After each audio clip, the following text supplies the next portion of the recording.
Blue Jays on Sportsnet. Presented by Honda. The Honda Checkered Flag event is back. Get there fast. Leave even faster. The new home of the Atlanta Braves, SunTrust Park, to the north of downtown Atlanta, and it's really nice. We've walked in here and said, man, they did a lot of things right in this ballpark. One thing they may not have anticipated, the ball absolutely flies, especially out to right field. The Blue Jays bats were okay in the 2 losses to Atlanta. It was the pitching that wasn't so good.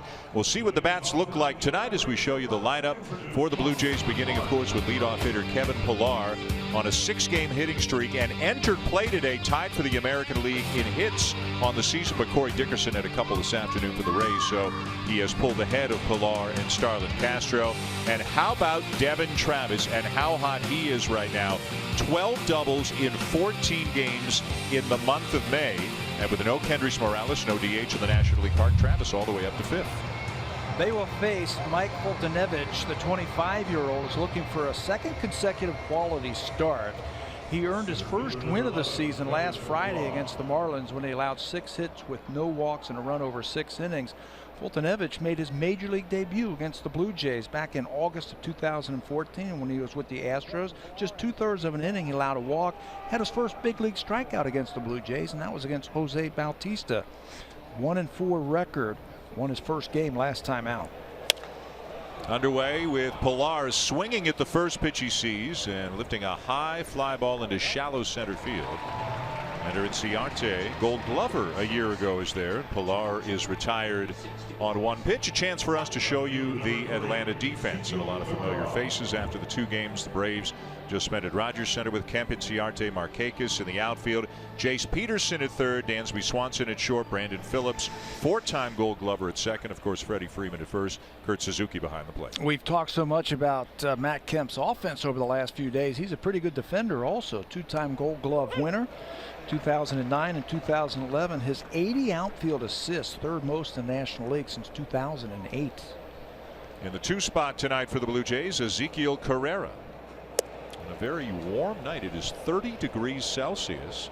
After all the cold weather that so many teams have played in early on in the season, it's pretty toasty here in Atlanta. It finally feels like baseball weather, doesn't it?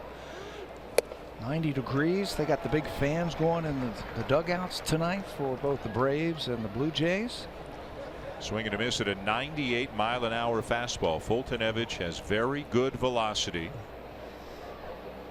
Has been inconsistent at times in his big league career as Carrera lines a ball into right center that is down for a base hit. Inciarte will cut it off and hold him to a single, and for Carrera that'll snap an 0 for 10 over the last 3 games. Good 2-strike approach right there from Carrera. You mentioned Foltynewicz's good fastball. He tries to raise that fastball up in the strike zone, catches way too much of the zone, and Carrera's going to bang that base hit. Foltynewicz has got a great arm. Forget about that record at 1-4. He has held those opponents to 2 runs or fewer in 6 of his 7 games this year. And here's Jose Bautista with a 1-on-1 out, top of the first. Bautista with 5 home runs on the season now, 3 of them in his last 7 games.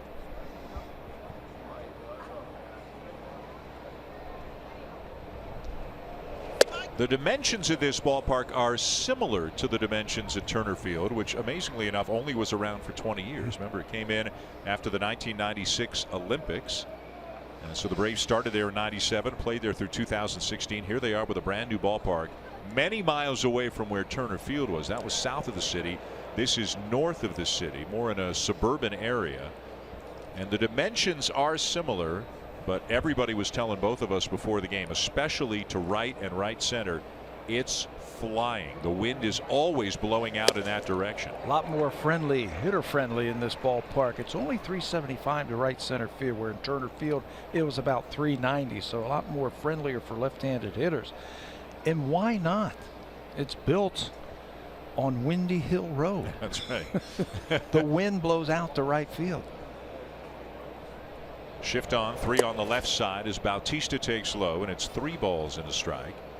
And for the Blue Jays, both during batting practice and infield shagging fly balls, everybody was trying to get as much information about this new park as possible because none of them have ever played here before. Count in Bautista's favor. And a fastball over the outside edge, a full count. Well, he's got a great arm, 95 miles an hour. He's a former first-round draft pick of the Houston Astros. Came here in the Evan Gattis trade, and they really like this kid. There's going to be some growing pains, Dan, and I think there's going to be some growing pains pitching into this ballpark, learning how to pitch in this ballpark. Runner is going as Bautista fouls it off. Well, in 2 starts at home this year, a 7.36 ERA, and 5 starts on the road, a 2.55 ERA. Atlanta as a team, their road ERA is 4.24, kind of middle of the pack. Their home ERA is 5.61, the worst in baseball. That's why I think his ERA over the season of 4.04 is respectable for a young player pitching in this ballpark. Runner going again, and Bautista's popped it up right near the plate. Suzuki, the catcher, has room, and makes the catch 2 down. Well, let's take a little closer look at tonight's starter for the Atlanta Braves, Mike Foltynewicz. He's 6'4". He's listed at about 205 pounds. He's got a great arm.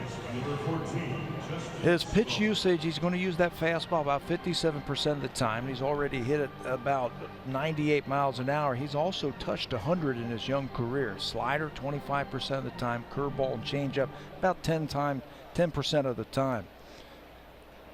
And is considered to be a part of their future. They've got so many prospects. Yes. The Braves considered by many people whose livelihood depends on ranking minor league systems and so on. A lot of people have Atlanta ranked #1 right now, right up there with the Yankees, maybe even ahead of the Yankees. And most of their good arms are at AA right now, so they're a couple of years away. Foltynewicz, though, they do feel that he's got a chance to be a part of the future. Here's Justin Smoak hitting cleanup. 8 for 18 with 3 homers in his last 6 games. Really swinging well. And unfortunate for him and for Kendrys Morales, as the Blue Jays move into a National League park, they both can't be in there unless somebody's in the outfield. So Morales sits tonight. John Gibbons has already said Smoak won't start tomorrow.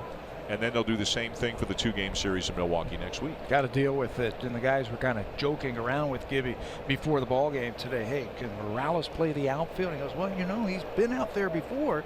He's played the outfield. And then somebody said, well, can you keep Smoak in the lineup by putting him in the outfield? He says, I don't think that's a good idea. He said, I don't know who's slower in that race if the two of them had a race.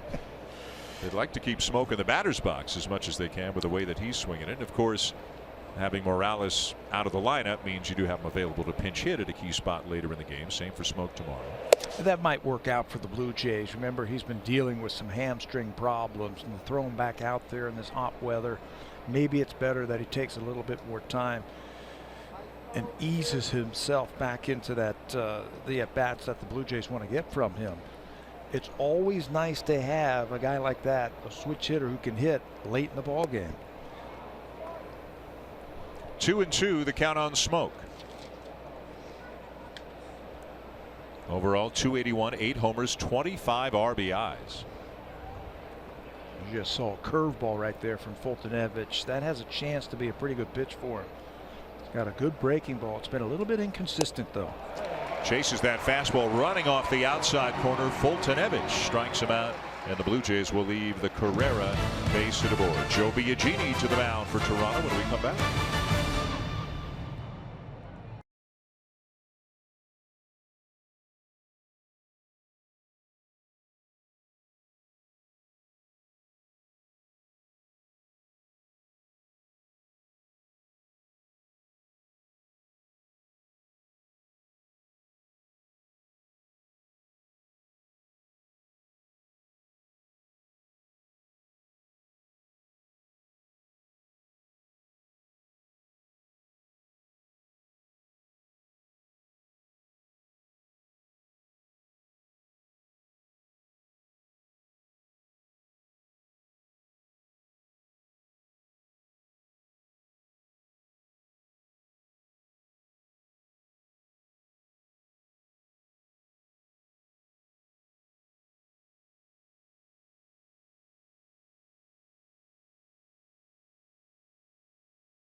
bats in their 2-game series at Rogers Center, especially the guys in the middle of the lineup, but nobody more so than Freddie Freeman. Hit a couple of home runs in Toronto and just off to a sensational start this year. Matt Kemp swinging it well, Nick Markakis swinging it well, and Dansby Swanson swinging it better. He's always done well against American League teams, and after a very slow start to the season, he's starting to come around. It's a tough lineup right now. Yeah, and especially the middle of the lineup. They're all 300 hitters. That is the lineup Joe Biagini will face tonight for his 3rd start of the season. He appears to have made a real nice adjustment to the rotation. He was a starter in the minor leagues. He made 86 minor league starts, 74 relief appearances in the big leagues for Biagini, and now he is in the starting rotation. He's been good his 2 starts. He earned his first win as a starter last time, 5 scoreless innings. That was against Seattle, the only unearned run he has given up in 2 starts. Those 2 solid starts has lowered his earned run average to 228, and he has never faced the Braves. Leadoff man for Atlanta, center fielder Ender Inciarte, hitting .256 on the season. And acts like he's going to show bunt, but then never really got to it, and he takes a fastball in for a strike. Learning process here for the Braves. You can watch video, I guess, but it's a different animal till you get in the box. And right? he did that in last night's game. Dragged a bunt for a base hit. He also butcher boyed where he faked a bunt and then swung away. He's just trying to pull in Darwin Barney at 3rd base and slap the ball by him. After Inciarte, Brandon Phillips, and then Freddie Freeman. Barney at 3rd again tonight for the Blue Jays. The news wasn't great before the game about some of the injured Blue Jays, specifically Troy Tulowitzki and Josh Donaldson, both a little bit further away than maybe it was thought. As the 0-2 has popped back out of play. Originally, Tulowitzki, if you go back a few days, it was maybe tonight. Then it was probably tomorrow, and now it's at least a couple of days away. And for Josh Donaldson, it sounds like the earliest would be is Tuesday in Milwaukee. You heard Russell Martin speaking with Hazel May on Blue Jays Central before the game. He's getting there, but not quite ready, so probably a few days more for Martin. And as well as a lot of the guys have done, the part-time players who have become full-time players, I mean, they've done, I think, everything that can be asked of them. But Blue Jays need their horses. Yeah, and John Gibbons has said that before. He'd love to get his guys back. He'll do what he can until the big guys get back. Tulo DH'd in yesterday's game. He played the last couple. He's not playing today. They're not playing the game today down in the minor leagues. He DH'd yesterday. He played on the field on Monday. So they're hoping that everything is going to be okay. And I think that's the right move. The last thing you want to do is bring a guy back too soon and then he's injured and then he has to go right back on the disabled list. Make sure he's 100%. And a base hit through the left side for Inciarte to lead off the bottom of the 1st. Chance to set the Blue Jay defense behind Joe Biagini. In the outfield, Carrera, Pilar, Bautista, Barney at 3rd, Goins another start at short, Travis and Smoak on the right side, and Maley behind the plate. 26 starts of the season at shortstop for Ryan Goins. 117 total chances, just 1 error. That's a .991 fielding percentage. 3rd best on the team behind Pilar and Smoak. He's done a great job filling in for Troy Tulowitzki. Leadoff man aboard for the Braves, and here's Brandon Phillips, veteran second baseman. Long run with Cincinnati. A 4-time Gold Glover in his career. A guy nearing 1,900 hits in his career as well. It's funny because Atlanta, when you think of the Braves right now, you think of rebuilding and farm system and prospects. But they've got a Brandon Phillips and a Nick Markakis and a Matt Kemp, some veteran guys in their 30s to kind of help them get through this stage until the kids are ready to come up from the minors. There's a reason why they're here. They're here to set a winning example, teach some of the younger kids who are already here how to play the game and how to be a winner. All those guys that you mentioned were all winners. And the Atlanta Braves have a young player who is really close named Ozzie Albies, a second baseman who I hear is dynamite. Inciarte leaning a little bit, not going, and Phillips takes down and away a ball and a strike. They also went out and got a couple of veteran starting pitchers, of course, with 3 of them actually, including R.A. Dickey, as they're just asking some veterans to soak up innings until the young pitchers are ready. They did it the right way. They did the rebuild they got rid of all of their veteran players at one time and said, you know what, we're going to take our lumps here. Back to the mound. Biagini, high throw, and they're not going to get anybody.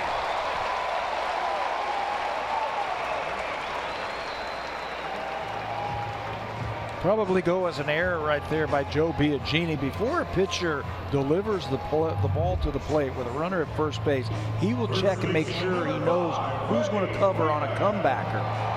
He knew that Devin Travis was going to cover, but the throw is just too high. He's throwing uphill once he catches it on the side of that mound, and the wild throw allows Inciarte to be safe. So fielder's choice E1. Good throw. Maybe they have a chance for two. Certainly they get the lead runner. Instead, it's first and second, nobody out. And one of the game's hottest hitters at the plate in Freddie Freeman. Freeman with a home run in each game in Toronto this week. He's got 14 home runs. He is the major league co-leader in that department. And look at the slash line, as they say, the batting average, the on-base percentage, the slugging percentage, just huge numbers for a guy who deserves to be mentioned among the very best hitters in the game, I think, but doesn't often. Sometimes it seems like he gets left out of that conversation. I don't know if it's because the Braves haven't been very good over the last couple of years. He put together an outstanding season last year. He was injured 2 years ago. But for Freeman, you're right. He is one of the better sluggers in all of baseball. He's one of the better hitters in all of baseball. He just doesn't get the pub that a lot of the guys get. He started last year by saying, you know what?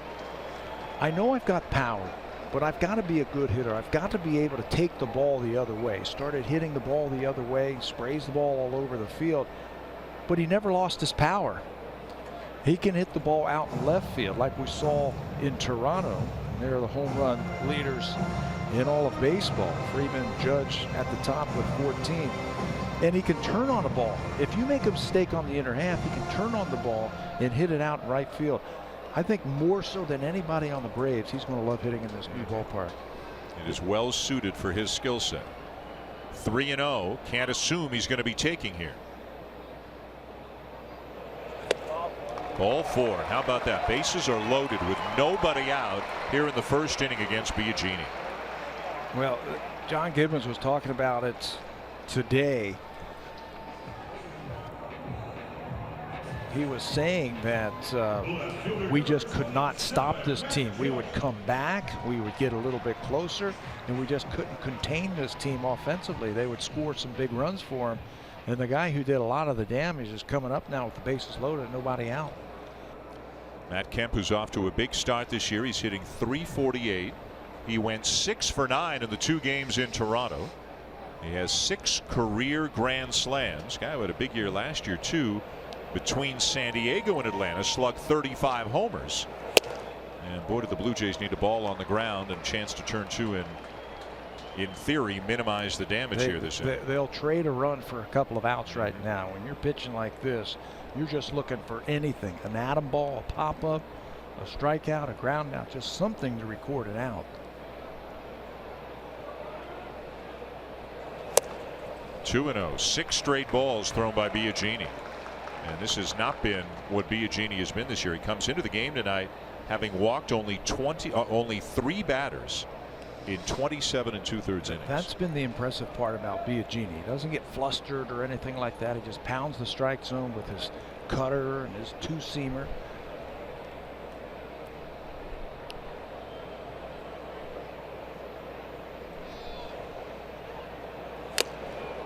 Two and one. You know, he's such a good-natured guy, a happy-go-lucky young guy, that it's hard to tell when he's flustered or bothered. But you could see after the throw to second, he was beating himself up a little bit. Yeah, he's just got to take his time right here. Say, okay, I got to get an out somewhere. Somewhere I've got to get an out. Now to play right side, 2-2. Well, Matt Kemp still getting it done, 32 years of age, first full season with Atlanta, and he's just ahead of his buddy and teammate Freddie Freeman, and 5th in the National League in batting average. How about the seasons that Bryce Harper and Ryan Zimmerman are having for the Nationals? And the rest of those Washington Nationals, they are really thumping the ball. Those two, and if you throw in Markakis, they've got 3 batters in the top 10 in the National League. The last time the Braves had 3 batters in the top 10 in the National League, we got to go all the way back to June of 2003.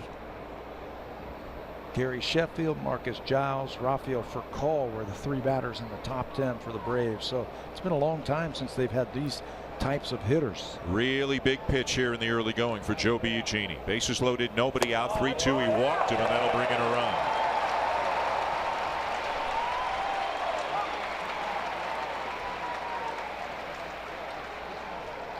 That's got to bring somebody to the mound, doesn't it? Pete Walker's got to go out there and just calm down his young right-hander.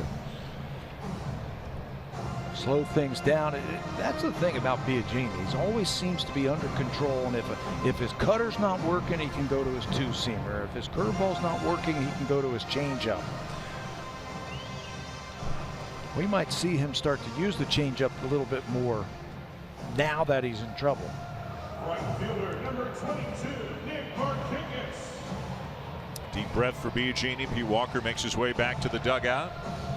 And here comes Nick Markakis, another guy who had a big couple of days at Rogers Center. He went 5 for 9. He's hitting .319 on the season.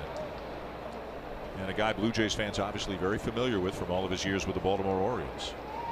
Hits the ball all over the field. He can hit the ball easily into that hole in the left field. We've seen him do that over the years. He's in an RBI situation here, so he's going to pick out a juicy one and not try and overstride. If anybody knows something about hitting with the bases loaded, it's the guy sitting to my right.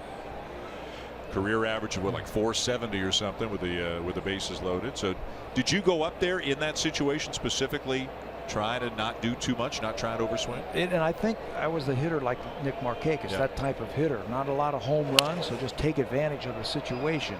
Keep it simple. Remember, the pressure is on the pitcher to come to you. So Markakis, he'll cut his swing down. He'll think more middle or the other way, trying to make some contact. You're not thinking about fly ball here. You're not thinking about ground ball. You're not thinking about extra base hit. You're thinking about hitting a ball hard, staying in the middle. Choking up now with an 0-2 count. Fights it off out of play. Well, Markakis now in his 12th major league season. If he stays healthy, somewhere in July probably, he'll go over the 2,000 hit plateau in his career. He is 11th among active players in hits. He is 8th among active players in doubles. I don't think I would have guessed either one of those. And another one of those underappreciated guys in the major leagues. Spent his whole career in Baltimore before he came here. Out of the limelight. And a great defender, too. 0-2 again. Fly ball to left field.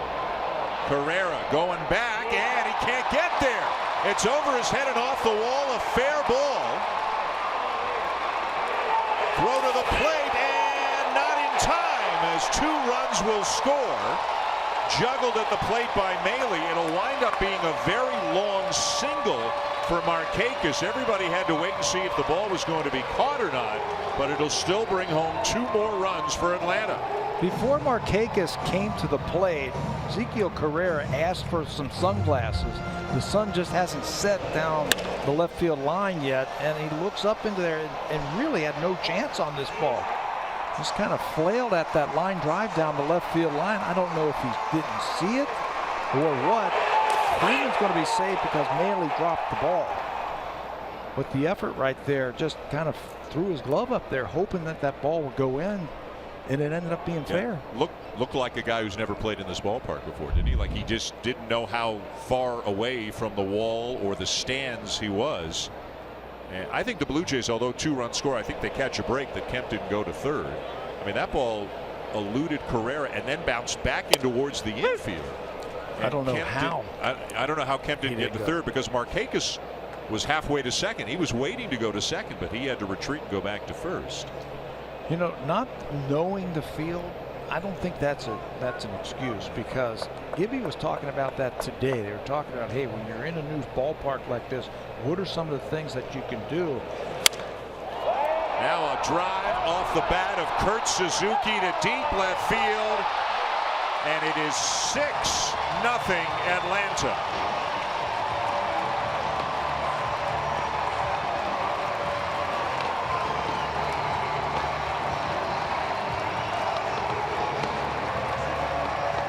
Well, we told you the ball can fly, not just to right field where the wind just blows it out of here, to left field too. It's 385. Maybe that home run now will just clear the decks for Joe Biagini. He can start all over again. This ball right down the middle, and Kurt Suzuki getting the call tonight. Hits his second home run to left field. He knew it too. As soon as he hit it, he knew it. Well, there was just no way to see this coming, the way that Biagini threw in his first couple of starts. Jace Peterson takes a strike. 6 batters in, 6-0 Braves. Not a good way to get the road trip off. Blue Jays gave up 19 runs in the 2 games to the Braves in Toronto, and they're starting already. And the bullpen is up for the Blue Jays. Dominic Leone starting to throw, and obviously this is worst case scenario. I mean, to risk having to go through your entire bullpen with another game tomorrow, the way Atlanta's swinging the bats, and then a series against Baltimore at Camden Yards over the weekend. This can kind of force you into some roster moves you don't want to make. Well, right now you got to push Joe Biagini. Joe's got to find it. He's got to give you some innings tonight, get you a little bit deeper into this ball game.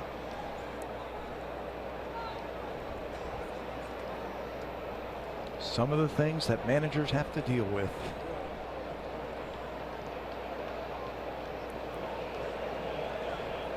Oh, and 2 the count on Peterson, the third baseman, as he takes high. First batter, Inciarte. Biagini got ahead of him, and Inciarte, just a good bit of hitting, fought off a pitch away and bounced it between third and short into left field. Then the comebacker to the mound that had Biagini made a good throw might have been a double play.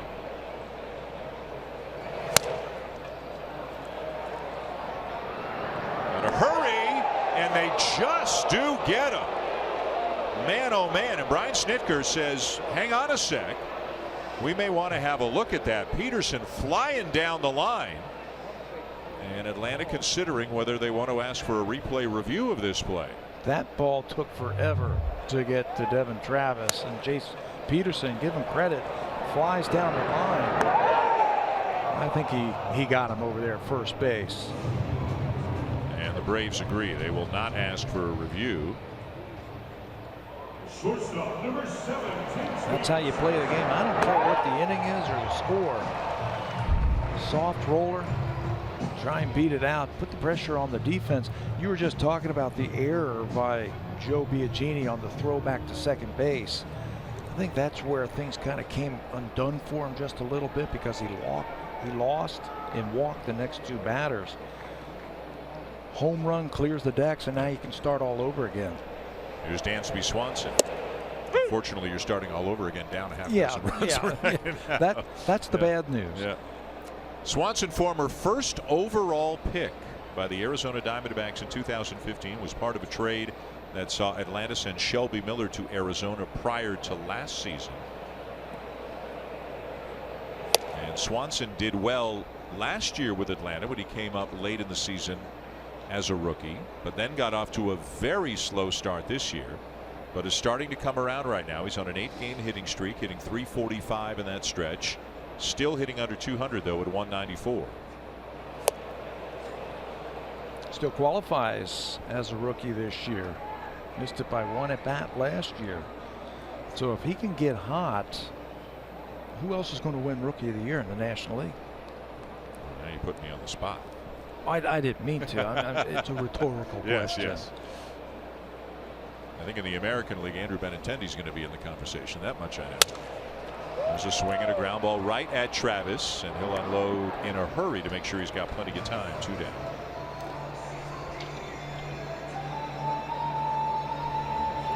Maybe a little bit tricky for infielders too, getting used to the speed of the grass and the dirt in a new ballpark. I was talking about that when Suzuki hit the home run, and Gibby was saying before the game that should not be an excuse. You should get out there if you're an outfielder, see how the ball comes off the bat, what it looks like bouncing around into the corners, how does it come off the wall. Infielders are going to get their ground balls for sure. So by the time that the game starts, you've been out there, you've been practicing, you should have a pretty good idea what the ball is going to do. Here's Mike Foltynewicz. He is 0 for 8 with 5 strikeouts this year. You can see an .097 hitter in his career. Liner to right, but it'll hang up for Bautista, and that'll end the inning. A rough one for Joe Biagini, and it's 6-0 Atlanta at the end of 1.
Blue Jays and enter the code NBJ2992 to earn My Blue Jays points just for watching tonight's broadcast. The entry box can be found on your My Blue Jays homepage. The code must be entered by 4 a.m.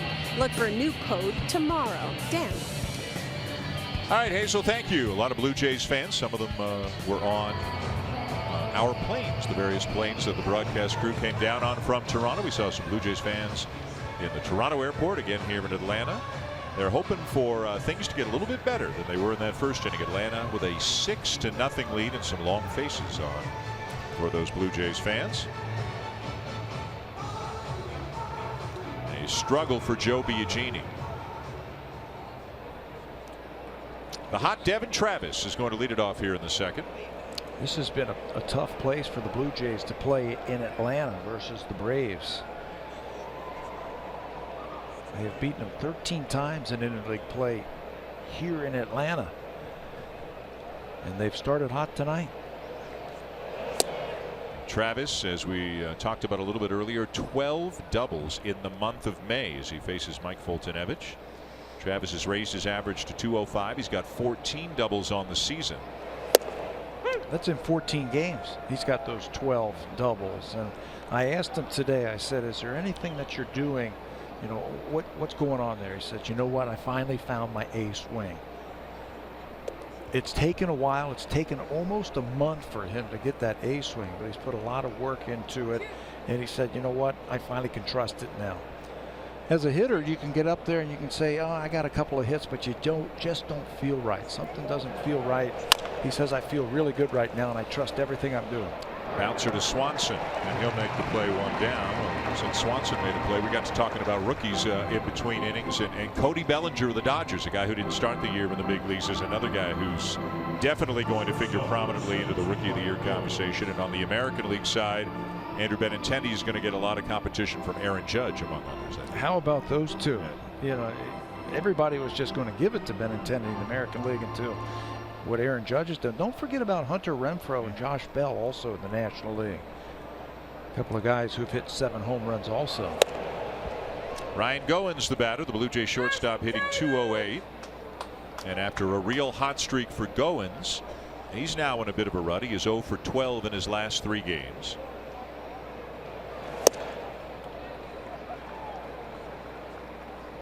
That's why I contend being an everyday player in the major leagues is one of the toughest jobs. To go out there day after day after day, put up your 4 good at bats, and then produce. So when you watch people over the years like we have watched here, and Josh Donaldson and Jose Bautista, Edwin Encarnacion when he was here, these guys who year after year put up 30 and 40 home runs, 100, 120 RBIs. It's amazing. Well, Cal Ripken played 2,632 consecutive games. What's that, like 16 years? 17 years, didn't miss a game. Didn't miss many innings. No, you're right. And played at an extraordinarily high level for just about all of that time. Well, did you see the size of Cal Ripken? Yeah. He's a big dude. Yeah. And the will to go out there every single day. There were times he wasn't feeling good, and injured, but he still played and produced. Goins with a high fly ball to left center field. And it'll be Matt Kemp, 2 down. Hit a home run with any project this season. Home Hardware, proud sponsor of the Toronto Blue Jays. Some of the retired numbers in Braves franchise history. Of course, a franchise that started in Boston, then went to Milwaukee, and now has been in Atlanta since the mid-'60s. And one of the game's all-time greats, Hank Aaron, of course, a Brave. He was both in Milwaukee and Atlanta. 755 career home runs. Number 44, Hank Aaron. Do you remember watching him a little bit when you were a kid? A little bit. A lot? A lot. I'm trying to make people think you're younger than you are. I'm not. Do you know what number I wore when I played baseball in high school? I'm guessing 44. Number 44. Because of him? Because of him, Yeah. because of Jerry West, because of Willie McCovey. Nice. Because of all those great hitters. Of course, on this day in 1970, Hank Aaron got his 3,000th hit against the Cincinnati Reds. Did you know? Hit that off of Wayne Simpson. I remember watching that game. Your memory for baseball moments that you saw as a kid is astounding. Well, what happened from about, what, 35 to 50? And you have no idea where you had breakfast this morning. No. Another play for Swanson. Barney grounds out, and that's the inning as the Blue Jays go in order. We'll go to the bottom of the second. The Braves in command early, up 6-0.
about Joe Biagini's increased use of his changeup, a pitch that has been really useful for him over his last couple of starts. And Maley told me that he got a lot of positive feedback on Biagini's changeup, but it wasn't a pitch that Russell Martin or even pitching coach Pete Walker particularly highlighted for him in Biagini's repertoire.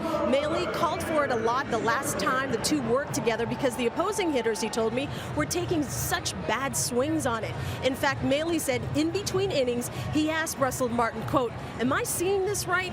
This guy's changeup looks pretty good," to which Martin replied, "Just keep throwing it." Biagini has used the changeup almost 3 times more as a starter, Dan, with opponents' batting average versus that particular pitch at an anemic 154. All right, Hazel, thank you. And of course, when you transition from a reliever to a starter, you've got to increase your repertoire a little bit. A lot of pitchers, if they come up through the minors as a starter, then go to the bullpen, they get rid of the changeup, then they bring it back if they go back into the rotation. As John Gibbons and Pete Walker look on, see if Biagini can settle himself down after that rough first inning. Did retire the final 3 batters. The Braves had 6 runs in before there was an out in the inning. He threw 19 changeups in that last start against Seattle. 68 pitches total in that game. Almost a quarter of them changeups. I don't think you run away from it. I don't think you abandon it tonight. I think maybe you start using that a little bit more because they've been on everything else. Biagini really his own worst enemy in the first inning. A throwing error and 2 walks led to a lot of the damage, culminating in the home run from Kurt Suzuki. Shallow left field, Carrera with a running catch. I think if he just makes better pitches, everything has been up so far for Biagini. The secret to his success, yeah, throwing all those pitches, but he's been throwing quality pitches. He's been throwing things down in the strike zone. That first inning, a lot of stuff was about belt high. As Brandon Phillips reached on a fielder's choice, Phillips was the batter, hit the comebacker where Biagini made the throwing error to second base.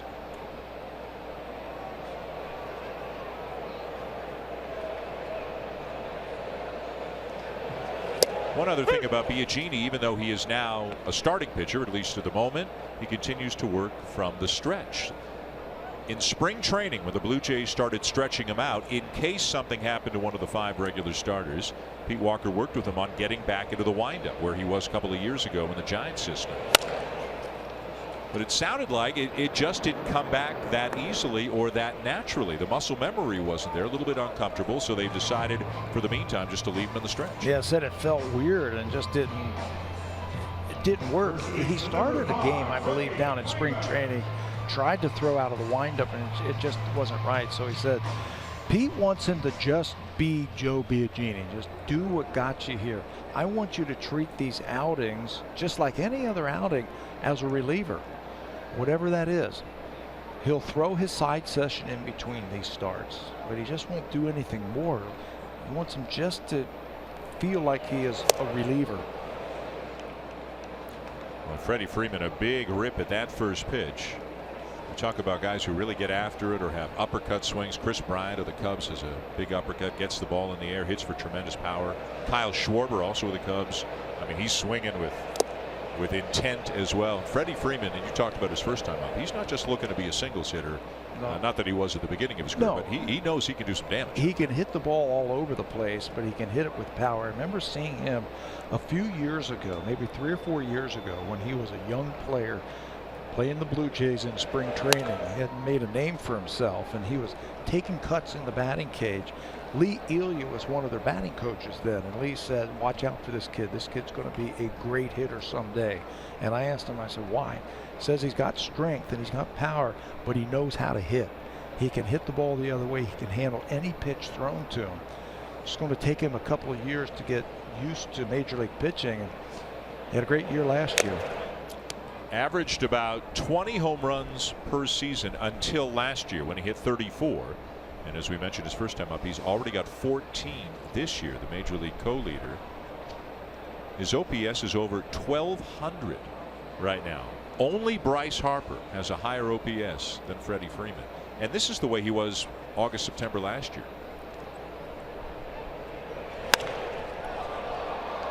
In the air, left center. Carrera wants it. And it's a 3-up, 3-down inning for Joe Biagini. End of 2 at SunTrust Park in Atlanta. 6-0 Braves.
By Jack Links. On Sunday, May 28th, the first 20,000 fans will receive this Blue Jays cowboy hat. Don't forget, you can enjoy pregame performance by Southtown in the WestJet flight deck. Southtown, by the way, led by lead singer Jordan Gibbons. You got it, the daughter of manager John Gibbons. For tickets, visit BlueJays.com. Dan, when I told manager John Gibbons that we would be promoting his daughter's band, he just beamed with pride. If to most people he may be the manager, but he's a dad, just like every other dad. That's right. Top of the third, Atlanta 6 and the Blue Jays nothing. Luke Maile will lead it off. Maile has done a very nice job behind the plate, but as the numbers show, it has been an immense struggle for him at the plate. 1 for 33 with the Blue Jays. Mike Ullman has started a couple of games. He's had a couple of hits. Maile considered the superior defensive catcher, as Joe Biagini is moments away from getting his first major league at bat. Looks pretty good right there, taking those pitches. He looks pretty good in the on-deck circle, taking those pitches. Yeah. Take a picture of that. He last hit in Double-A with the Giants a couple of years ago and went 2 for 20, both singles. Maile gets jammed, and it's booted out at short by Swanson, who will be charged with an error, and that will likely mean Biagini's going to be bunting instead of swinging. We saw this in Toronto with Dansby Swanson, the new shortstop. He's a young shortstop, so he tries to go a little bit too quick, and he had plenty of time here. Watch the hands. They came up a little bit too quickly. Instead of watching the ball into the glove, make sure you catch it. The hands come up a little bit too quick, and that will be his 8th error of the season.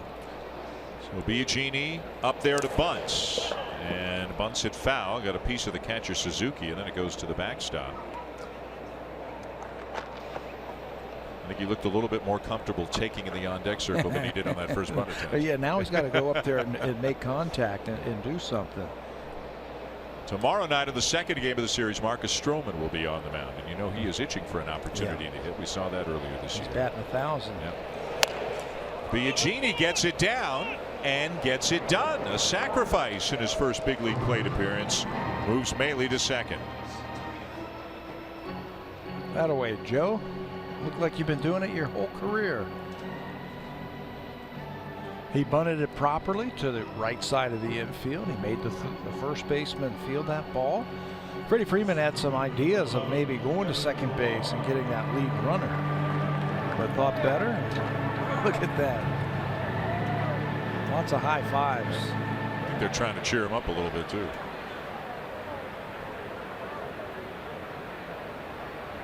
Gibby's probably saying, you know, if you'd bunted it foul again, I would have taken it off with 2 strikes and let you swing. Biagini gets down, gets some high fives in the dugout. Runner at second, 1 out. And here's Pilar. So Pilar entered play today, tied for the American League lead in hits with 51 with Corey Dickerson and Starlin Castro. Dickerson had a couple of hits, including a home run today, so he has moved ahead of Pilar. But still, where Pilar is now compared to last year's, he grounds one back to the mound. He is retired 2 down and Maile the third. And his walks are up, his batting average up, OPS up, everything up. And that was respect right there with the runner in scoring position. Fultonevich threw him 2 breaking balls. Remember his first time up, he threw him a little BP fastball and Kevin popped it up, and now there's a runner in scoring position. He threw him 2 very tight sliders and got the out. So Maile at third, 2 down, and here's Ezekiel Carrera, who's got the only hit of the night for the Blue Jays so far. See if he can come up with a 2-out base hit here and get the Blue Jays on the scoreboard and cut into that deficit just a little bit. Carrera hitting .308 on the season.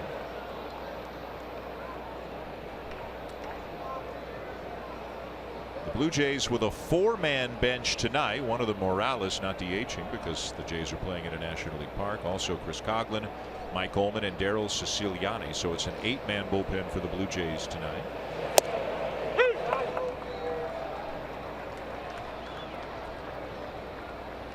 And again, Troy Tulowitzki will not be back with the team tomorrow, hopefully over the weekend. Josh Donaldson will not be back even through the weekend series in Baltimore, hopefully in Milwaukee next week. Hot shot to first, liner caught by Freeman, and that's the inning. Blue Jays can't take advantage of the error as they leave a man on at third.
On Sportsnet as the Orioles take on the Tigers at Comerica, 1 o'clock Eastern time. Dylan Bundy, Jordan Zimmerman, the pitching matchup. They're playing tonight, and the Tigers have a 2-1 lead, top of the 4th inning over the Orioles. Miguel Cabrera, a late scratch in that game for Detroit with a sore left side. Cabrera's only hitting about .250 right now. Now a lot of good hitters are struggling right now. You see a lot of 190s, 210s, and that sort of thing, but I'm not used to seeing Miguel Cabrera down there. You know who's not struggling for the Tigers? Nicholas Castellanos. He's having a good first half of this year. JD Martinez has just come off the DL in the last week and hit 4 home runs in his first 12 at bats heading into the game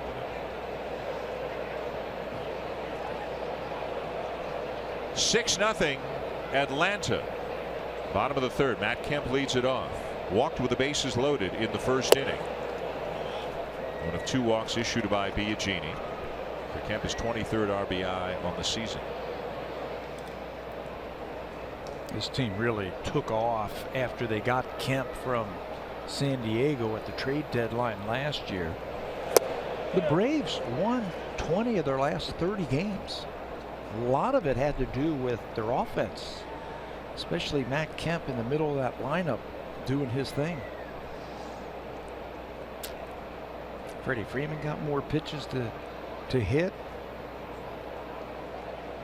Kemp had a good finish. The curveball there by Biagini, and it's 1-2. Do you take September, good streaks in September by teams that are out of contention? Do you take those seriously heading into the next year? I don't see why not. It's not like spring training. Spring training, I don't put a lot of credence in what happens in spring training, the numbers or anything like that, but it's still Major League Baseball. Guys are still trying to get you out, pitchers. It's a good way to build on this year. Finish up last year strong and build for this year.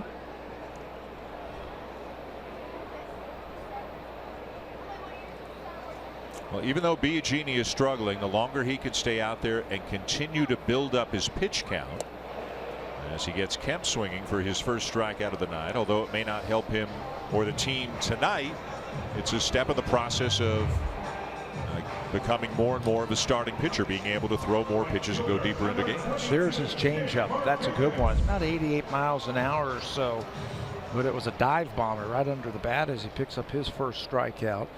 But you're right. You need him to get out there. They're going to push him up into the 80s and then let him go from there in terms of pitches. Last start 68. They can get him up into the 80s and then let him go. So how about this? It was 6-0, 6 batters in, and now since then Biagini has retired 7 in a row.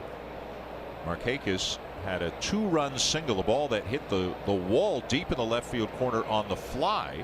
Well, because a couple of the Braves base runners weren't sure if the ball was going to be caught or not, he had to settle for a single because Kemp could not get from first to third on the play. All became a moot point really when the next batter, Suzuki, hit a 3-run homer. What happened there? Biagini overthrowing that ball and spiked what looked like maybe a cutter into the dirt. First innings have been tough on the Blue Jays against the Braves. 2 the first game, 2 yesterday, 6 tonight. Atlanta scoring 19 runs in the 2 wins in the first 2 games in Toronto, and 6 already tonight. A couple of years away, perhaps, from being a really, really interesting team with that great farm system we were talking about. And one of the bright lights in their system, one of the top young players, is a Canadian kid, Mike Soroka, right-handed pitcher, 19 years of age, born in Calgary, first-round pick in 2015. And he is currently at Double-A. Double-A at 19. Double-A at 19 with a 2.84 ERA right now through his first 7 starts and a 4.5 to 1 strikeout to walk ratio. Like I said, they did it right a couple of years ago when they sold off their veterans, Jason Hayward, Craig Kimbrell. Travis got to hurry and still will get the out. Evan Gattis, Andrelton Simmons. I mean, the list goes on and on and on. They said we're going to trade him for some of the best prospects in the other team's system, and said we're going to start from scratch. Cubs did it, had some lean years. Obviously, it's paid off for them. Astros did it, had some really lean years. It's really starting to pay off for them. The Yankees are trying to do it without really bottoming out, and maybe their payroll allows them to do that more than most teams. You know what the Braves said they did? They said they got away from what the Braves were all about in the John Sherholtz era. Developing players from their farm system, drafting, signing, and developing. They got away from that. They want to get back there. Travis still going back, makes the catch. Suzuki retired, and now 9 in a row set down by Biagini.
And a brand new SunTrust Park, new home of the Braves this year. It is 6-0 Atlanta, all 6 in the first.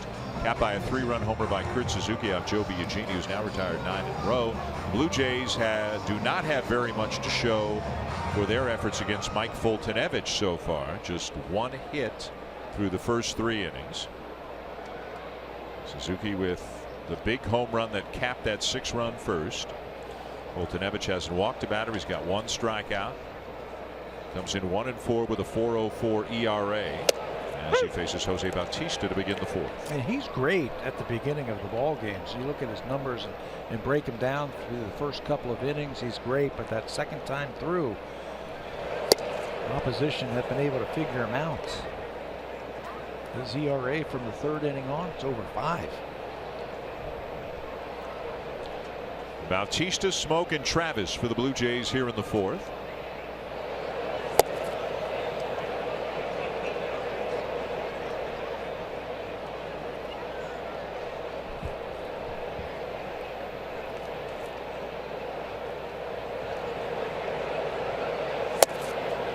The outside corner, 3 balls and a strike. Bautista had a 3-1 count on him in his first at bat. Wound up popping up to the catcher Suzuki in foul territory on a full count pitch after a couple of foul balls. Right on the edge. Bautista thought it was outside. Had taken a step toward first, but it's 3-2. That's where they've been living against Bautista. Everything has been away. They'll show him every now and then a fastball in, but they've kept everything away to him. So he'll take the pitch away and line it hard into right center field. Inciarte cuts it off shy of the track. Bautista digging for second and in there in a head-first slide. You know, sometimes you have to take what they give you, and if they're going to just keep pounding you away and play you to pull, you got to take the ball the other way, and that's what Bautista does. Fastball away, and he splits him right into the outfield. And he's thinking too, as soon as he dropped that bat, he was going to force Inciarte to throw him out, and he can't. Inciarte had 14 outfield assists last year. He only has 2 this year.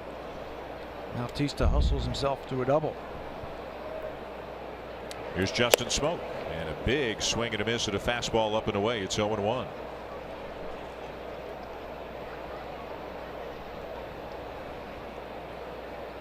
Struck out of the first inning. 6-0 Atlanta, top 4. On a warm night here at SunTrust Park. Another big swing and a miss, this time at a breaking ball. Smoak has been good because he hasn't gotten really long with his swing. He's stayed short. He's made the opposition come to him. The pitchers, those 2 swings he just took against Foltynewicz looked a little long, like he was trying to lift the ball out of the ballpark.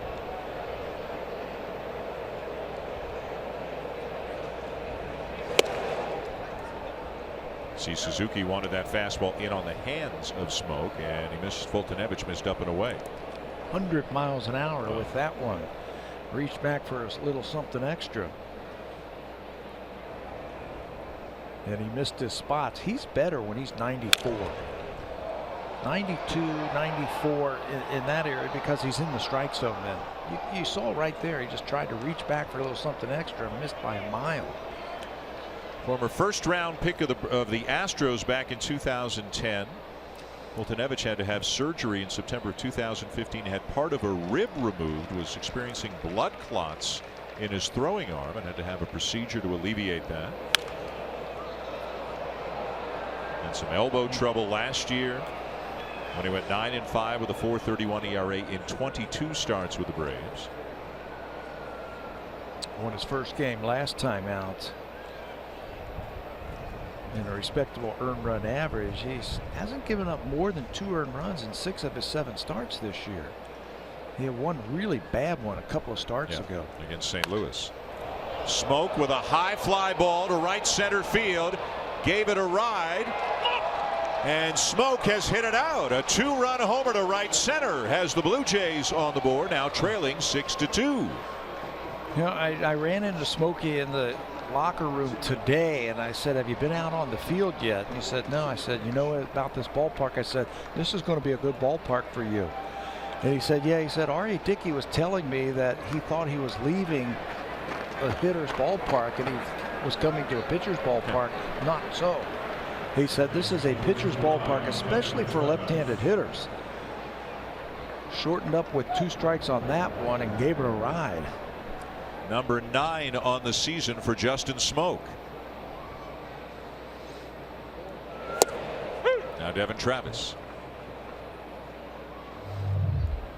You know, when you've got a big fastball, you think you can throw it by some major league hitters, but if you don't put it where you need to, this is going to happen. Up the middle, that's a base hit for Travis as he hits a screaming liner right by Foltynewicz. And all of a sudden this game has a different complexion to it than it did just a short while ago. Blue Jays, they always seem to come up with big hits, and they always seem to make, I don't care what the score is, they seem to make the games exciting. Foltynewicz has got the great arm, but those last 2 pitches have been up. There are the numbers that I was talking about. First time through, really good. Second time through, not so much. 341 again from innings 3 and higher. His ERA is almost 5.5. And manager Brian Snitker, trainer out to make sure Foltynewicz is okay after that Travis liner did hit him on the way into center field. Looked like he swiped his glove at it, but evidently it wasn't his glove. Maybe his thigh or his hamstring that got it. Yeah, right? that's where it looked like it glanced off his leg. So the Blue Jays with 2 runs in on the home run by Smoak. Justin Smoak, the team leader in home runs and RBIs at this point of the season. Travis aboard, still nobody out. And here's Ryan Goins. Devin Travis has been hitting the ball hard and hitting it back through the middle into the gaps in left center field, right center field. It takes this one back through the middle, and it just glances off the back left leg of Foltynewicz.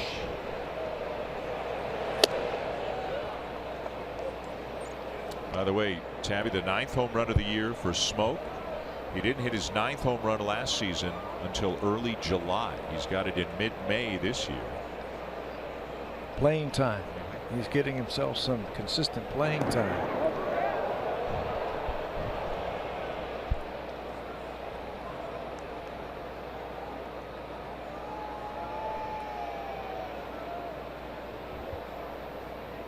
Goins with a fly ball to left field his first time up. 6-2 now the Braves lead the Blue Jays. There's a ground ball off the end of the bat to short. Swanson to second. They'll get 1, and that's all. Goins aboard on a fielder's choice.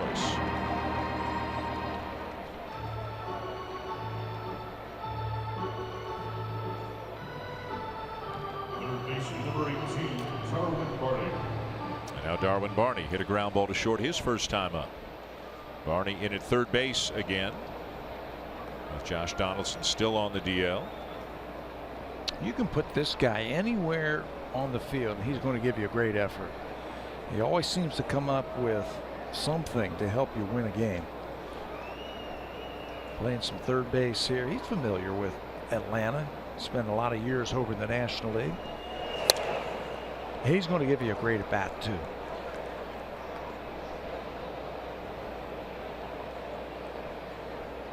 Hitting .286 on the season. Smoak with home run number 9, and he hit it to the right part of the ballpark. Everybody telling us the wind blows out to right center field. Ground ball to short. To second one. Barehanded by Phillips, and they'll turn the double play. Pretty fancy stuff for the 4-time Gold Glover, and that will end the inning. But the Blue Jays are on the board. Justin Smoak stays hot. Now Atlanta 6 and the Blue Jays 2.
Anything but a routine 6-4-3 double play. And Tabby, what'd you pick up here? Well, first of all, it was a great play by Brandon Phillips with the bare hand, but I thought he pulled his foot before he caught that ball. Almost impossible to catch the ball and throw it flat-footed the way he did. Is his left foot on the base when he catches the ball? No, it's not. Right. So I think the Blue Jays, if they had a little bit more time, they would have been able to take a look at that and say his foot was not on the base. 6-2 Atlanta going bottom 4. This is Jace Peterson. Going to try to bunt his way aboard, but he pushes it foul. Not many guys, not many second basemen in baseball would barehand that play, like leaving the foot out of it for a moment, would barehand that play, but he's always been a flashy player. You live in Ohio, you saw a lot of him play with the Reds, but that's also his internal clock going, thinking about how quickly he's got to get the ball to first. And the ball wasn't hit that hard. Yeah. I think he understood that he had to do that to get the out, that if he used his glove, he wasn't going to get there in time. It's another changeup from Biagini, misses down and away. Well, you wonder how different things might have been or might be in this game had Biagini made a good throw to second on that comebacker. Even if they don't get 2, if they just get 1, did that throw unnerve him? Yes. And I mean, he'll talk about it after the game, but you got to believe it did. He walked the next 2 batters. Yeah, that's the first thing I thought of. Just watching his body language and his reaction after that high throw unnerved him just a little bit. He ended up walking Freddie Freeman and then Matt Kemp right behind him. Good curveball and a swing and a miss, 1 down. But since that home run, remember I told you clear the decks and all of a sudden you clear your mind? He's been great. 10 in a row. Using the curveball here to get Jace Peterson. He's used his changeup just a little bit more. He's throwing quality pitches down in the strike zone.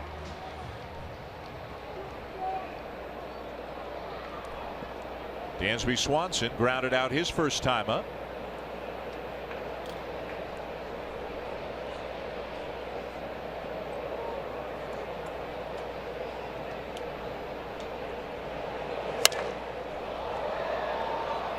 And lifts one into shallow right center. Kind of that twilight time of the night a little bit right now. Pilar feeling for it, but he makes the catch, 2 down. The all-new 2017 CR-V. With revamped cargo space, it's the biggest fan yet. Honda, official vehicle of the Toronto Blue Jays and proud fan since 1977. 2 down, bases empty. Atlanta batting in the bottom of the 4th, leading the Blue Jays 6-2, despite the fact the Blue Jays are out hitting the Braves 4-3. So Tabby, first time here. You love ballparks. We counted up the number of ballparks each of us has been to in our lives. What do you think of this place? You like it? I think it has everything that the modern ballpark needs.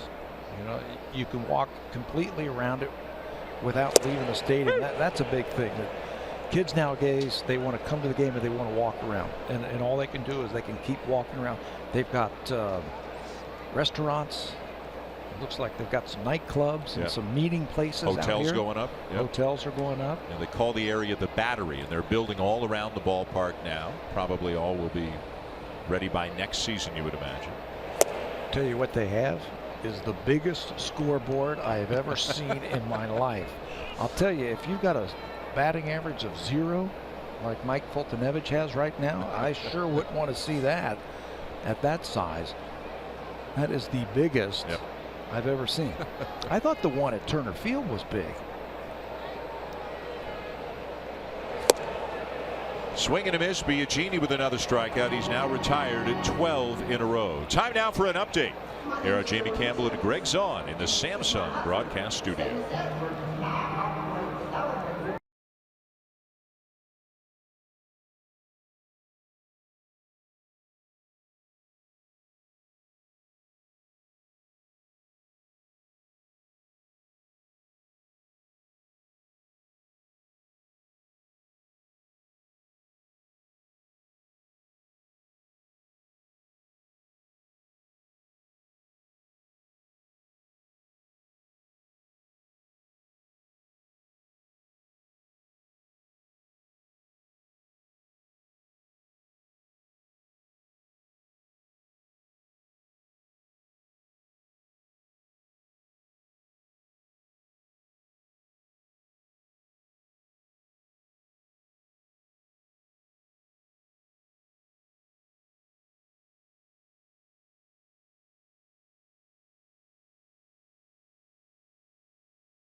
live with the MLB.com At Bat mobile app. Stay connected to the game's best players all season long with Game Day, live game video highlights, radio broadcasts, stats, news, and more. Download MLB.com At Bat today. It's your #1 app for live baseball. Back to Dan Shulman and Pat Towler.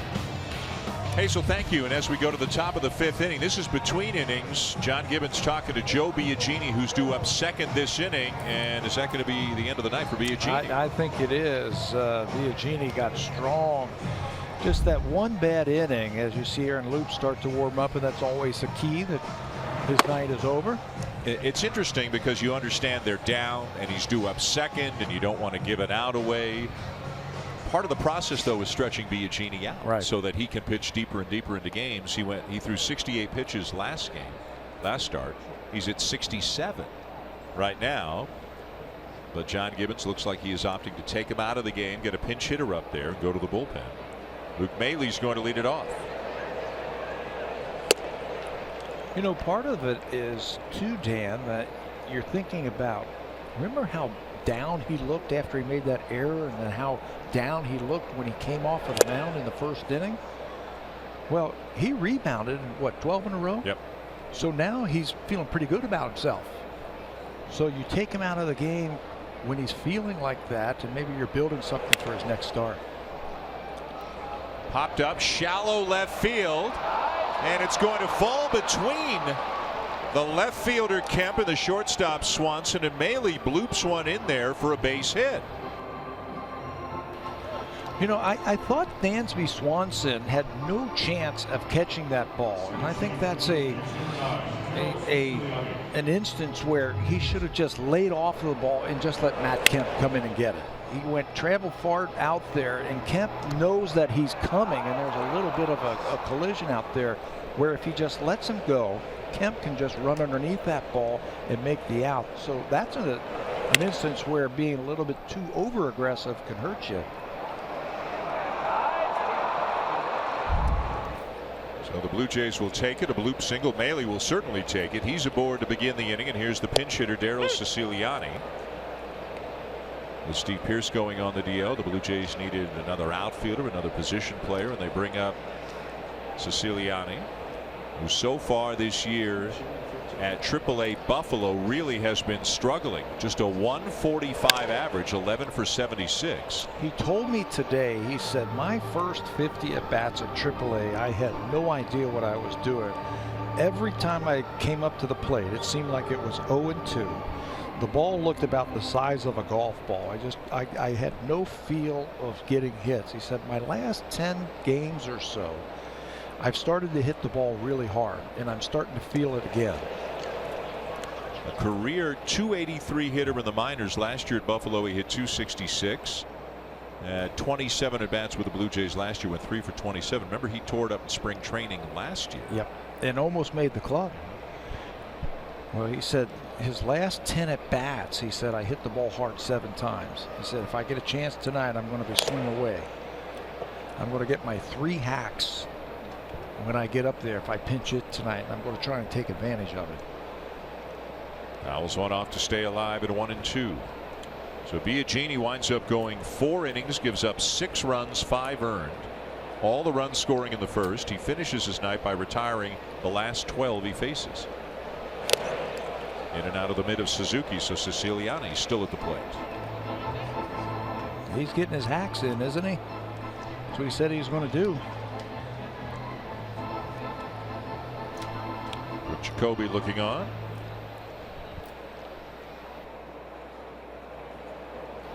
How about Pete Walker in that shot that we just had, talking with Joe Biagini? I'm sure a great lesson, chance to teach him something.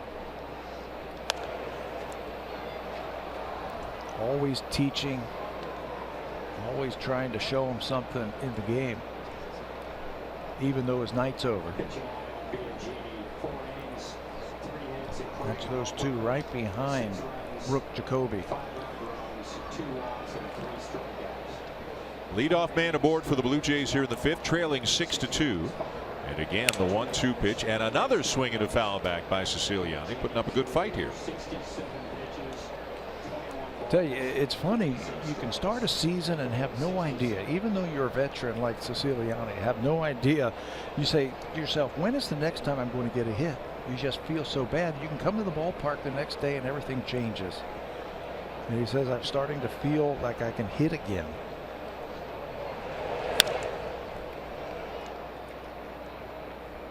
It's more mental than we, the non-athletes, realize, right? It's mental, but you feel it too. Yeah. There's just your bat's just a little bit quicker. You're seeing the ball just a little bit longer. It's just a feel.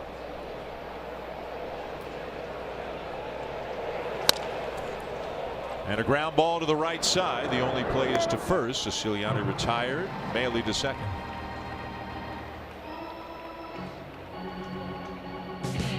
Well, so a real mixed bag for Joe Biagini. A disastrous first inning, but then after the first 6, reach and score.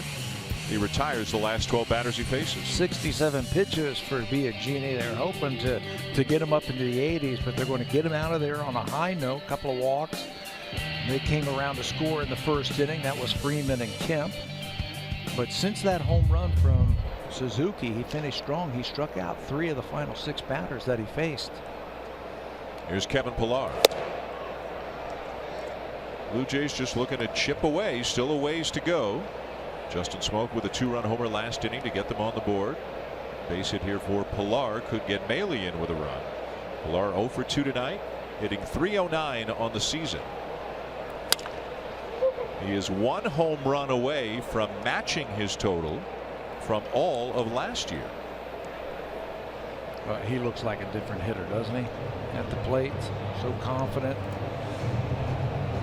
I asked him what the difference was between the Kevin Pillar we saw a couple of years ago when he first came up and the Kevin Pillar we're seeing now. And he's saying, you know what? I can look for pitches now. I understand what it is to have a plan when I go to the plate, look for certain pitches and then go. When I first came up, I was just swinging at everything. He has said he was afraid of getting into 2-strike counts because he feared the strikeout. He wanted to do anything he could to avoid the strikeout. So that's one of the reasons why he was so aggressive. But now he said he's come to terms with the strikeout. And he said the funny thing is I'm actually not striking out anymore, even though I'm taking more pitches. That's how it happens. And you know what else happens? You start finding a lot more holes and you start getting more base hits. In the American League, .331 average as a leadoff hitter, 3rd best in the American League. The doubles tied for 1st. And the hits, all of those great numbers as a leadoff hitter. Well, he wanted to be a leadoff hitter. Well, he's taking that job. That's an example right there of a pitch he might have swung at a year ago. Oh, easily. Yeah. He said to me the other day, he said, if they threw it in the other batter's box, I was swinging. He's worked the count full. On pace to walk about twice as often as he did a year ago. He's never going to be a 100 walk a season guy or anything, but the walk rate is up.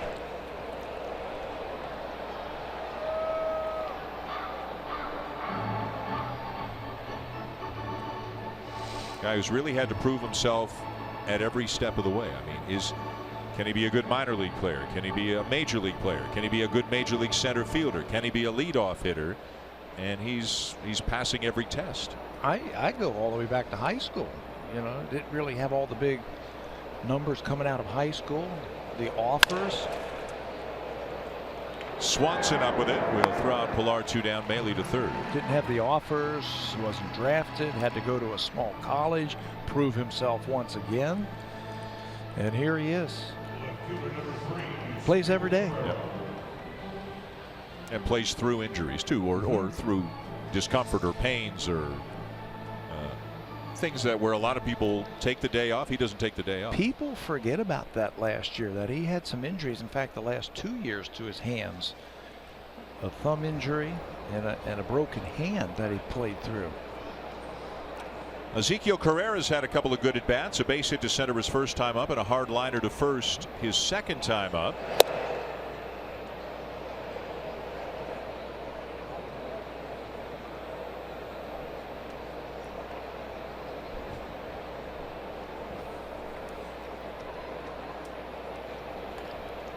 Blue Jays left a man on at third in the third. It was Maile, and it was that Carrera liner to first. That was the last out of the inning, so he'll try to change up the script here in the fifth. He's had some good at bats tonight. Got a 2-strike hit his first time up, and then hit that line drive. I think the harder they throw, the better Zeke likes it.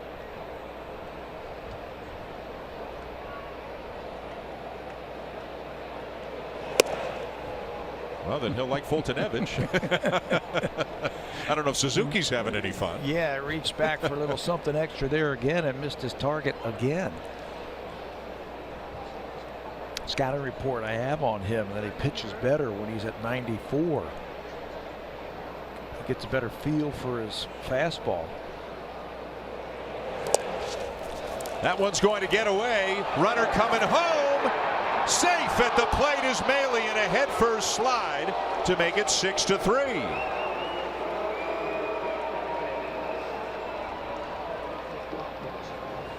Wild pitch will bring in a run, and the Blue Jays inch a little bit closer. Yeah, just keep scrapping and clawing and get on. Take advantage of mistakes that the Braves are going to give you. And this is a mistake.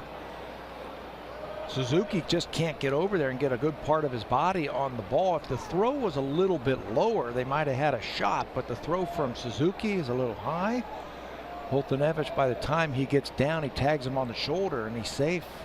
It's good aggressive base running from a catcher there in Maile to come in, and now Carrera draws a walk as we get an update from Jamie.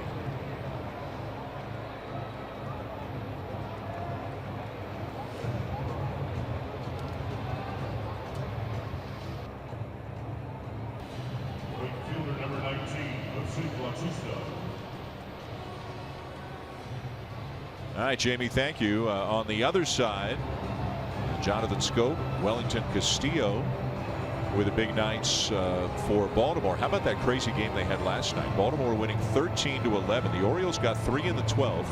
The Tigers came back and scored 3 in the bottom of the 12th to tie it.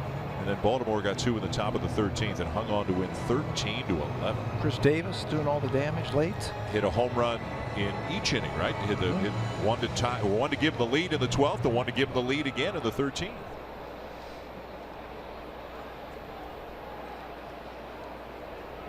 Baltimore at 23-14 on the season. They're a half game back of the Yankees in the American League East entering play tonight. The Blue Jays are in 5th. They are 8 games out, 2.5 behind Tampa Bay for 4th. The Red Sox are 2 games over 500 at 20-18 on the season. Don't forget that the Blue Jays, after 2 games here in Atlanta, head to Baltimore for 3 with the Orioles. Bautista muscles one into center field. It'll drop for a base hit. Carrera up to second on the play. Foltynewicz is trying to muscle his way through this inning and try to get this last out, and that's the wrong thing you want to do against the Blue Jays. You're going to try and mix power with power. It's just not going to work, and I think that's what pitching coach Chuck Hernandez went out there to talk to him about. Hey, look, you got to concentrate on making better pitches. Right now you're missing your spots, and he's got himself into trouble. And just like that, the Blue Jays have the tying run to the plate in a home run hitter. The guy who homered his last time up, Justin Smoak, with his team leading 9th after Foltynewicz had gotten ahead of him.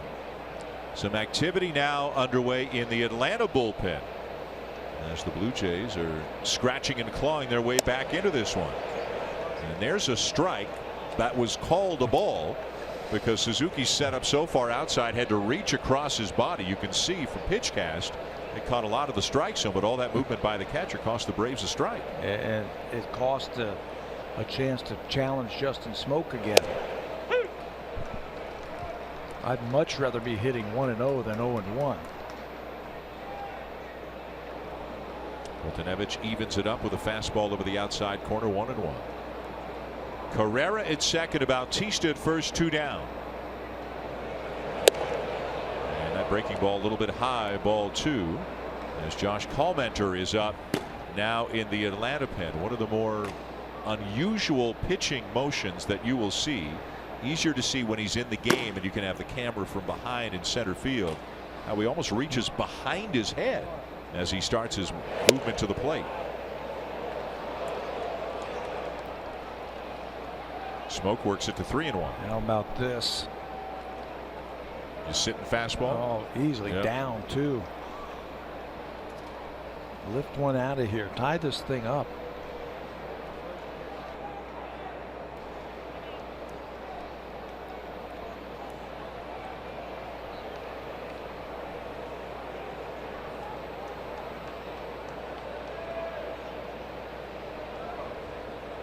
Here it comes. High strike, 3-2. Runners will be on the move now. Carrera from second, Bautista from first. You know, if he feels confident in his breaking ball, there is a base open. It just happens to be over at third base. If he doesn't want to give in to Justin Smoak, if he doesn't want to challenge him. That's a fair ball, and oh, we have a collision. And Carrera is going to be called out for interfering with Peterson as he is trying to make a play on the ball. And if the fielder is going for the ball, it is the base runner's responsibility to get out of his way and allow him to make the play. Blue Jays are going to lose this argument. You have to give the fielder a chance to field the ball. Carrera never did. And unfortunately for the Blue Jays, that's going to end the inning. Man, that's costly, because if he just puts the brakes on and goes around behind Peterson, I don't think Peterson gets smoked, and I think the bases are loaded. But Carrera called out, and that'll end the inning.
RBC World Elite MasterCard, Canada's #1 rated travel rewards card.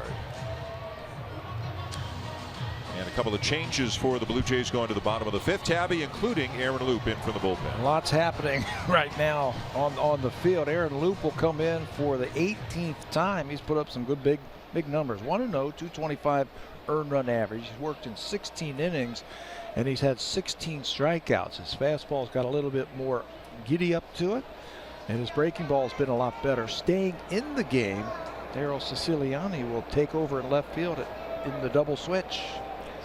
So it delays the pitcher spot coming up in the order. Loup in the 2 spot in the lineup as he misses down and away, ball 1 to Ender Inciarte.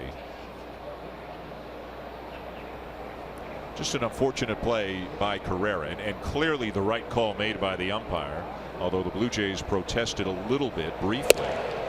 There's a well-located fastball, 1-1. Well, if you are the runner, yes, you have the right to the baseline, but you also have to give that fielder a chance to field the ball, and he never did. And unfortunately, that looked like it was going to be bases loaded and 2 outs momentum on the Blue Jay side. If Peterson's not making a play on the ball, then it's his responsibility to let Carrera go by. But if he's making a play on the ball, then Carrera's got to avoid him. And he could have gone behind him and Peterson would have had no play on him. And I don't think there's, even though Smoak doesn't run well, I don't think there's any way they can Smoak. Yeah, he was too deep, and it was hit too softly off the end of the bat. That was going to be an infield hit, bases loaded, and Devin Travis coming up. But all for naught. The bouncer to second. Travis on to first in time to get Inciarte. But the Blue Jays are creeping back into it. They got 2 in the 4th. They got 1 in the 5th. It's now 6-3 going bottom 5. They're trying to avoid their 3rd consecutive loss to the Braves. Well, one of the problems the Jays had in that 2-game series back in Toronto was as they would creep closer, the Braves always had an answer. Aaron Loop's got to come in here and throw some zeros up. Here's Brandon Phillips, 0 for 2, reached on a fielder's choice in the 1st inning and scored, and then grounded out in the 2nd.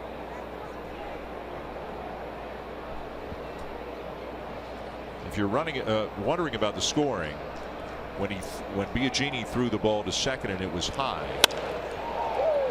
as Phillips slices one to right field, and that's down for a fair ball. It's going to be a ground rule double.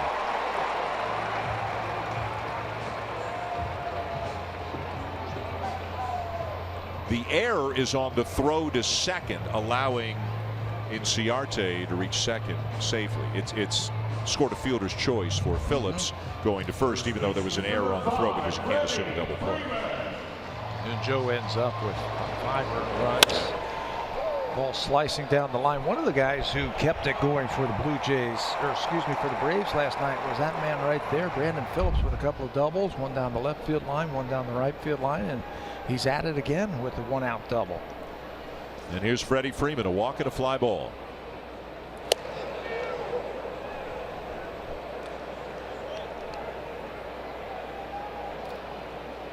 Freeman was one of the few guys when Atlanta went through this, or started going through this rebuilding process. They didn't trade him, and man, could they have gotten a lot for Freddie Freeman.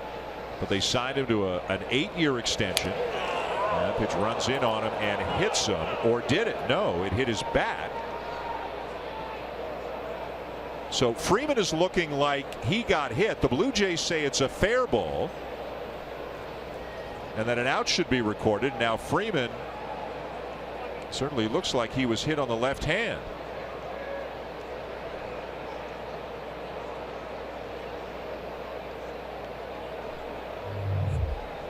Fastball up and in. Blue Jays hit 5 batters the other day. Ooh, hit him right on the wrist. Right on the wrist.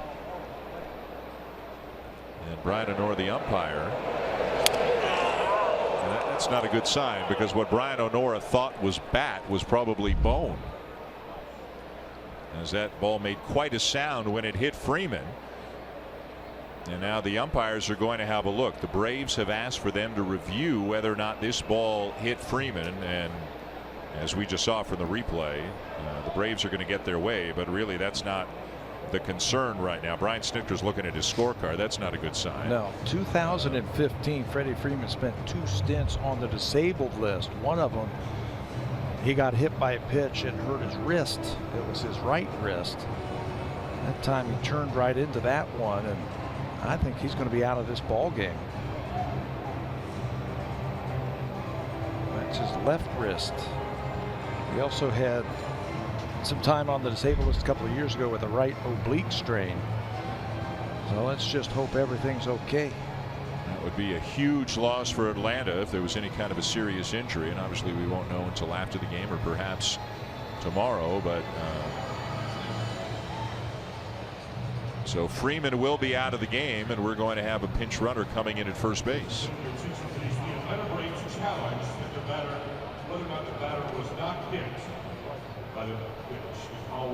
And the Braves did challenge, and the call was overturned. And this is Johan Camargo, who was just called up today by the Braves. And now John Gibbons wants an explanation.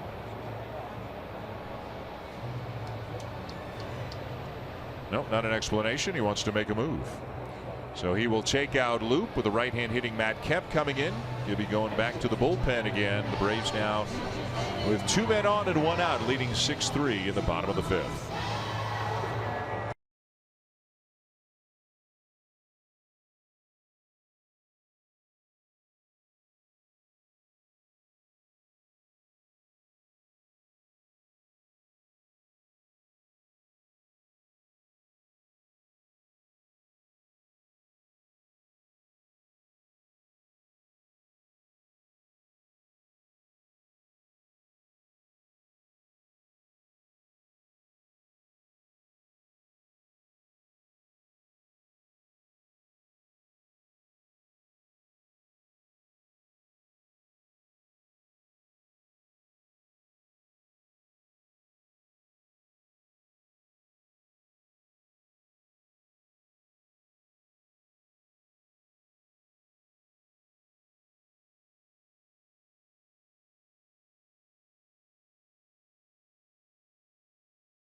In the bottom of the fifth, it is right-hander Dominic Leone.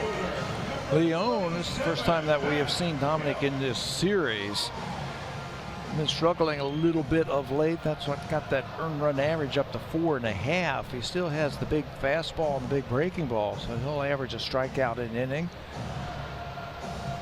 Last worked on the 14th. That was against Seattle, an inning and 2/3. Gave up a hit and earned run. Had a couple of punch outs. Aaron Loop's night is done after 3 batters. Got the ground out, the double, and then the hit by pitch. And Camargo just called up, spent some time with the Braves for a few days back in the middle of April. He will run for Freeman, who left with a left hand injury after getting hit by that pitch from Loop. That is now 7 Atlanta batters who have been hit in the 3 games, 5 of them on Monday. No Blue Jays have been hit in the 3 games. Here's Matt Kemp. A bases loaded, a walk, and a strikeout.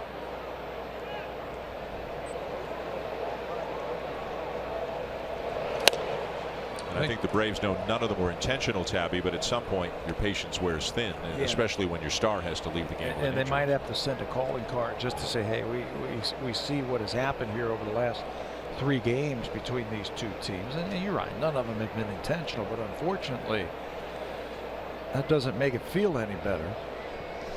Thinking here for John Gibbons is, hey, my team is starting to scratch back into this game. I cannot allow any more runs to score. I'm going to match up here and try and get deeper into this game. Leone is a strikeout pitcher. Kemp has problems with hard breaking balls away.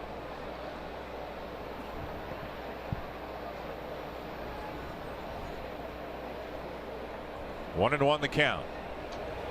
Kemp hitting .345 on the season. Takes the breaking ball down and away, ball 2.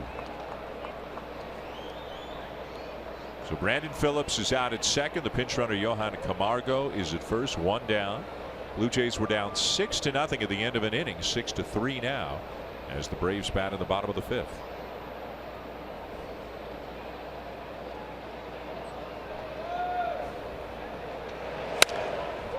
Out of play, 2-2.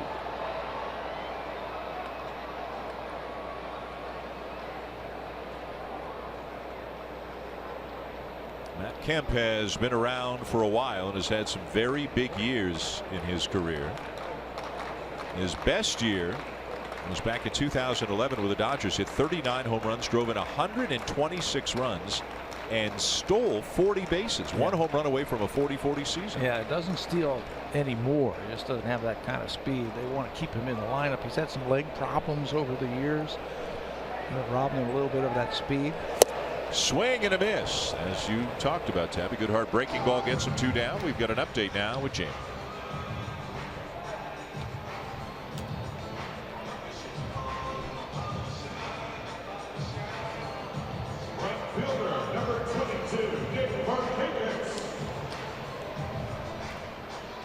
Jamie, thank you. Mike Leake on the mound, having a great season for the Cardinals. Dexter Fowler has hit a home run in that game for St. Louis. Cardinals have righted the ship after kind of an ugly start to the season. They're 21-16 coming into the game today. Still not catching the ball. They made a few more errors. I think 3 yesterday. Most errors in the National League. Nick Markakis the batter. Big spot here for Leone. Can he strand these 2 runners? Get the Blue Jays offense back up there and continue swinging the momentum in the Jays' favor. Markakis with a 2-run single in the first and a ground out in the 3rd. Look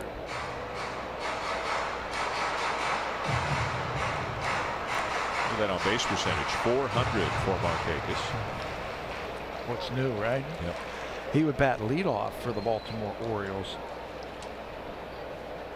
because of that high on base percentage. And he is now 6 for 11 in the 3 games between these 2 teams this week. The 3-4-5 hitters went 14 for 27 in the 2 games at Rogers Center. Fouled off, 1-1. You ever get hit in the hand? You must have. You ever get hit in the hand like Freeman did right there? Kind of on the wrist? Of course. Yeah. It hurts. Yeah. It really hurts. The problem that you have with that, there's all those tiny bones in your hand.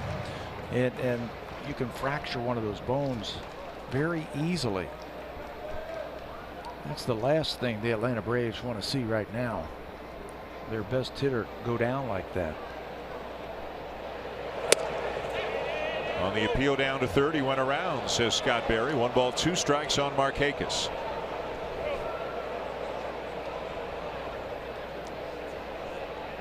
So Joe Biagini goes 4 innings tonight, gives up 6 runs, 5 of them earned. A third of an inning for Aaron Loup, gave up a double, hit a batter. Leone strikes out Kemp, now trying to put away Markakis and strand a couple.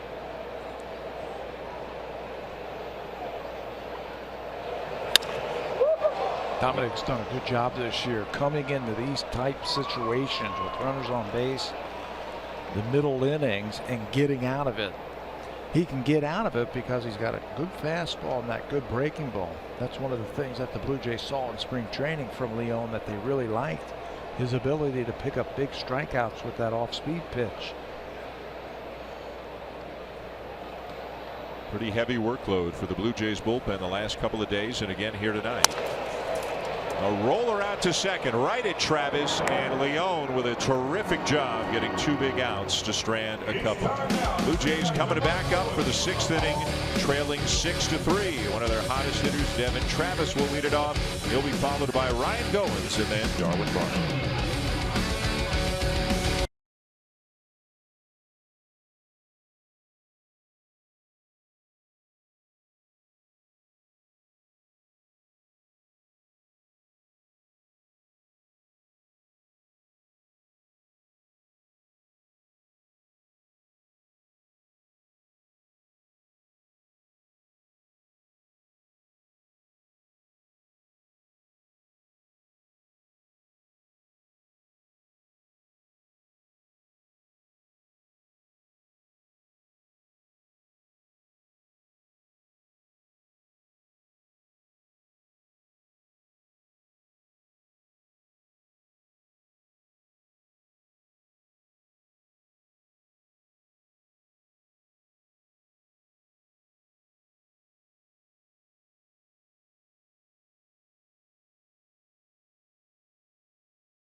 R.A. Dickey's Atlanta Braves leading 6-3.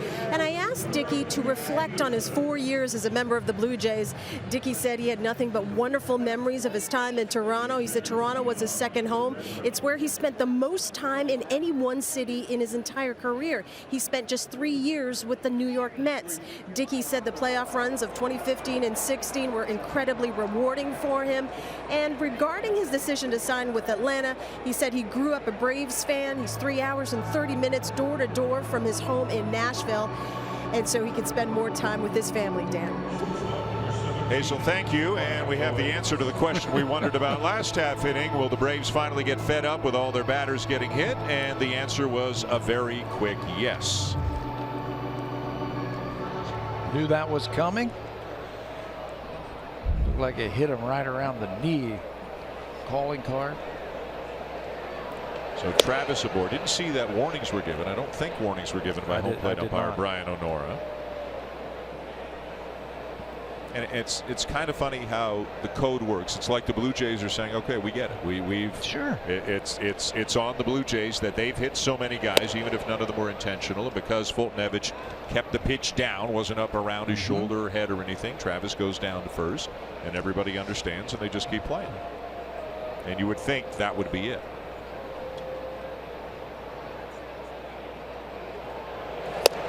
Good news for the Blue Jays is Travis does not appear to be shaken up at all, and they'll take the base runner because they're back within 3 in this game. Yeah, I hope that it would be a little bit more in the backside right there. Yeah, not in the knee, because you can break a bone in your knee. just as easily. But he seems to be okay. That ball is dropped by Swanson, and they're going to wind up with a double play anyways. And there's going to be an argument there from the Blue Jays. What the umpire is going to try and determine if he dropped it on purpose. Right. And I don't think he dropped it on purpose. No, I don't think so either. I think the ball handcuffed him just a little bit. That is the second base umpire, Quinn Wolcott.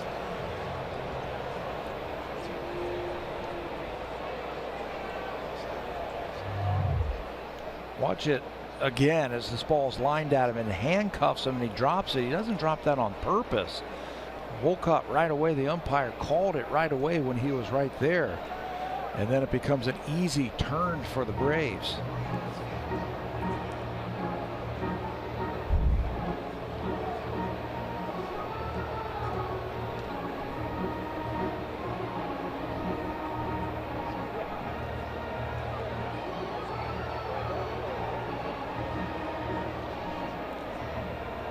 Gibby won't get the answer that he's looking for, and that'll be a double play. I don't think there was much of an actual legal case to stand on there in the way that play developed. You know, so it goes a 6-4-3 double play. If an infielder deliberately drops a ball like that, then they have an argument, but I think he just missed it. So just like that, 2 down in the inning, and here's Barney.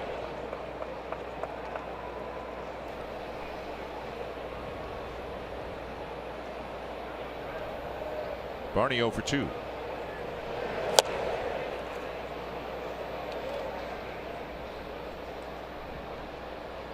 Difficult play for a base runner, sinking liner like that, and tough to judge if it's going to be caught or short hopped. No line drives. Watch the line drives. He jumped out there.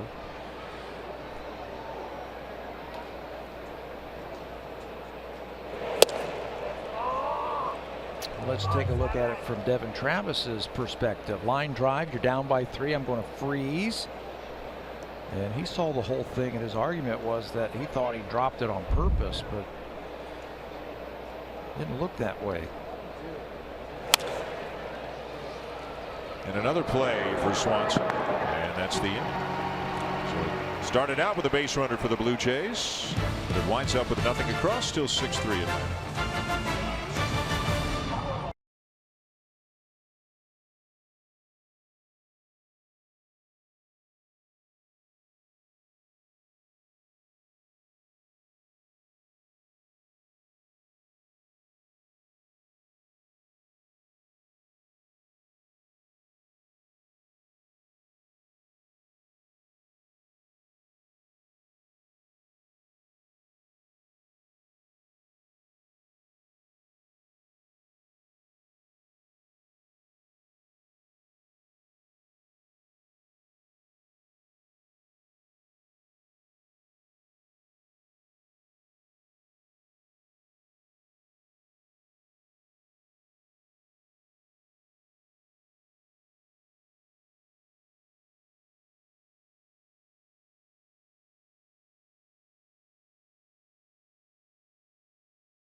Blue Jays on Sportsnet. Presented by the rugged Honda Pioneer Off-Road family. Your adventure begins here.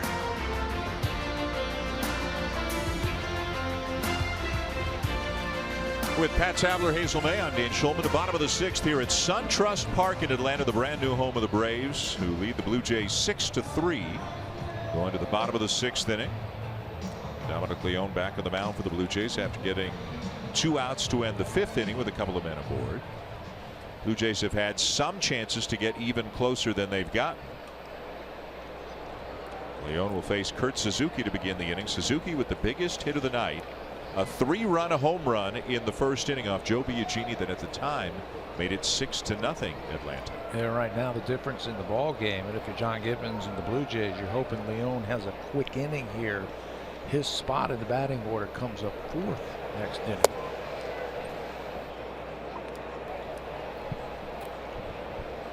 Would you want to see the DH in both leagues? Do you still like the fact that the leagues are different and you have to adjust? Yeah, I like both. You like it? I grew up in the National League game, loving the National League game, but I played as an American League player, and I love the fact that you can do both. What was a stat that we heard the other day that just this week there have now been more games played in the American League with the DH than there was if you go all the way back to 1901. Right. Part of that is expansion, more games now because there are more teams. So it's not more years with the DH, but more games played with the DH. Hasn't been around longer, but there's been more games now with the DH, and I like the 2 separate leagues the way they have it. I got arguments on both sides. If it had to go one way or the other, if both leagues had to do it the same way, which way would you go? National League. It's a great game. If you have a chance to watch it, all the fans out there. Oh, crazy bounce off the bag and over the head of Barney. Nothing he could do there. Suzuki glides into second. Well, Blue Jays are not catching any breaks, that's for sure tonight. This looked like it was going to be a routine ground ball out to Darwin Barney. He goes back there. You try to anticipate it when you see a ball down the line like this, but you're concentrating on that ball so much it hits the bag and there's nothing you can do about it. That is unfortunate. Leadoff double.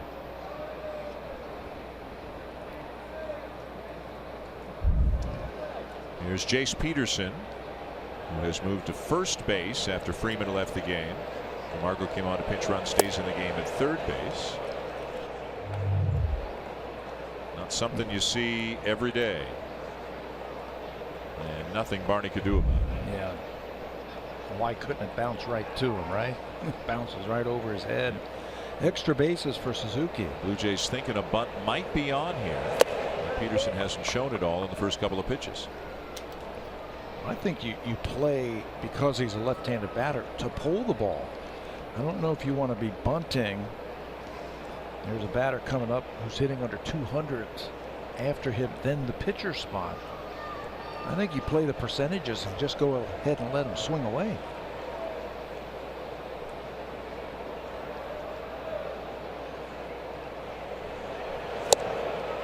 On the edge, 2-1.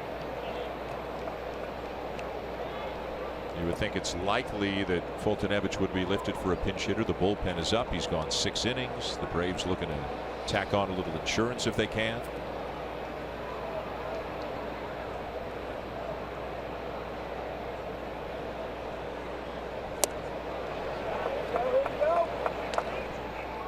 See, I think when you have the lead, like the Braves have the lead, and it's the 6th inning, you go for the juggler.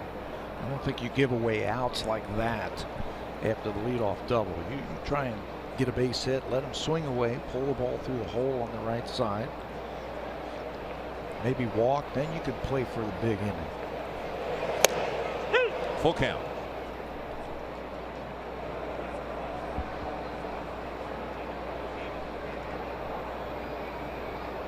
Peterson hitting .211 on the season. He's driven in 7 runs, a ground out and a strikeout tonight. Suzuki out at second, runs pretty well for a catcher.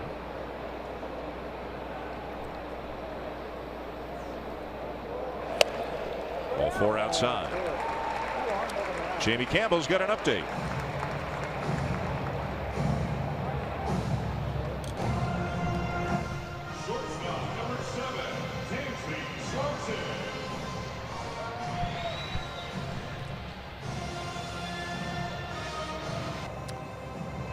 Starlin Castro having another big night for the Yankees. 3 for 3 with a couple of doubles, raises his average to .353 on the season.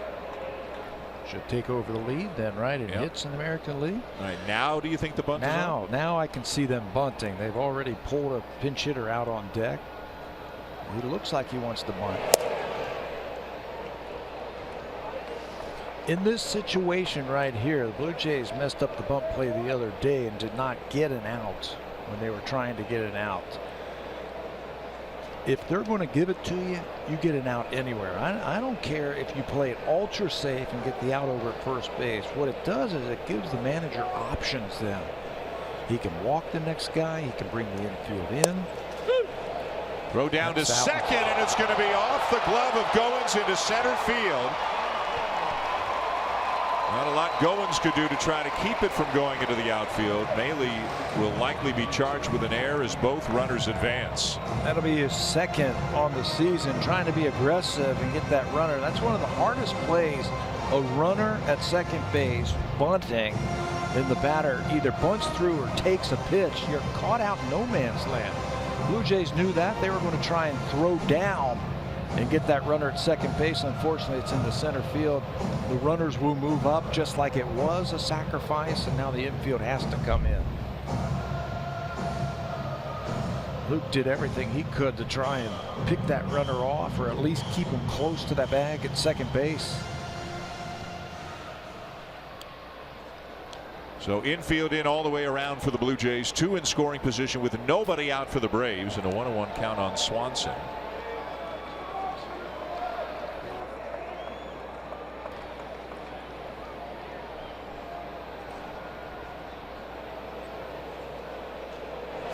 Swing and a miss, 1-2. There's a familiar face to Blue Jays fans, Emilio Bonifacio, who spent part of the 2013 season with the Jays after coming over in the deal with the Marlins.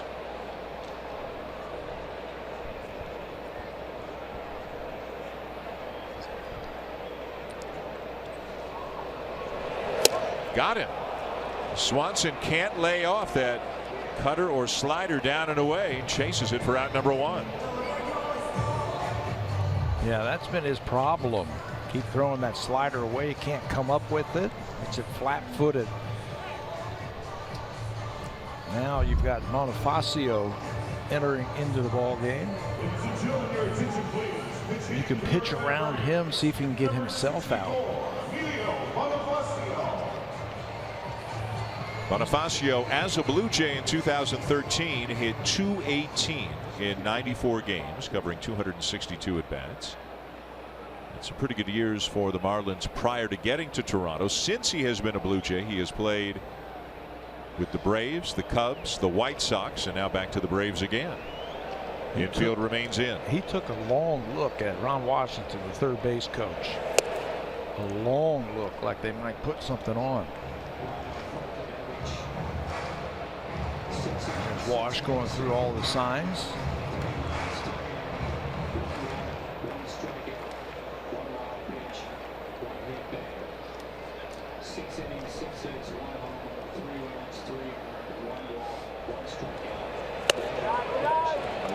And Leon falls behind 2-0. Nobody up in the Blue Jays pen. Leadoff hitter Ender Inciarte is on deck for Atlanta. Braves haven't scored since the first. Got all 6 of their runs before Joe Biagini got an out tonight. Suzuki at third, Peterson at second, and it's bounced foul, 2-1. Good cutter. Right under his hands, right there. You keep throwing that ball to see if he'll just get himself out. Maybe it's some weak contact into the infield.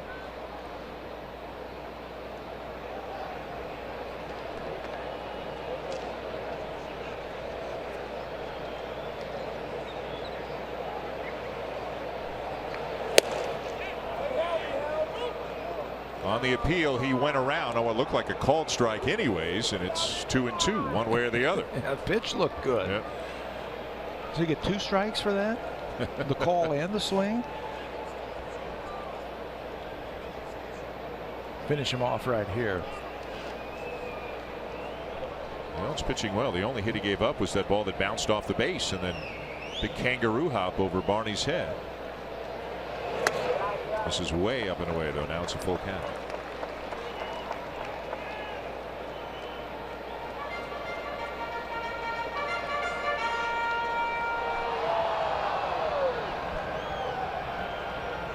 John Gibbons checking out the Atlanta lineup and who might be next up in the bullpen. Remember, Freddie Freeman out of the game, left with an injury. 3-2. Line to right field. Bautista the catch. Suzuki will tag. Throw coming home, not in time. He'll score on the sac fly. Peterson to third, 7-3.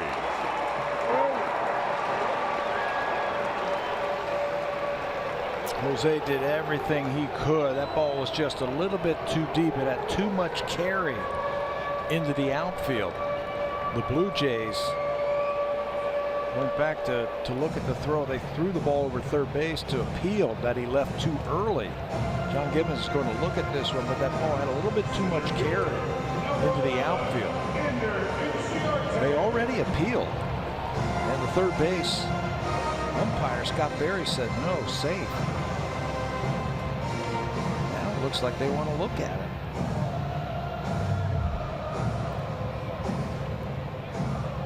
Or did they say no? The crew chief, Paul Emmel, started walking in from first base and then backed off, and now it looks like they are going to look at it as John Gibbons is coming up to talk to Brian O'Nora, the home plate umpire. From that shot that we had right there, it looked like he was fine. It looks like they're going to go to the bullpen and pull another double switch. Yeah. It looked like Bautista caught the ball. Suzuki was still on the bag. So we will have a double switch with John Gibbons going to the umpire to tell him what's going on instead of going out to the mound. That's your signal that it is a pitching change and a change in the field as well.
Coming with the Penguins and Senators after the way the game 2 went. Meanwhile, here is lefty J.P. Howell on.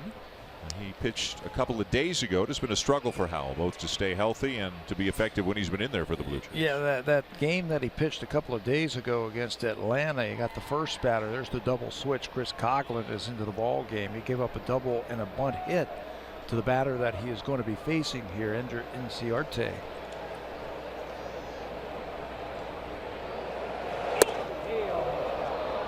Runs up and in on him, and Inciarte is annoyed.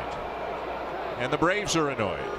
7 batters hit in this series, 5 of them on Monday. Freddie Freeman tonight left the game with an injury. The Braves retaliated by hitting Devin Travis to begin the next half inning. I watched the reaction from Inciarte saying, "Come on, man."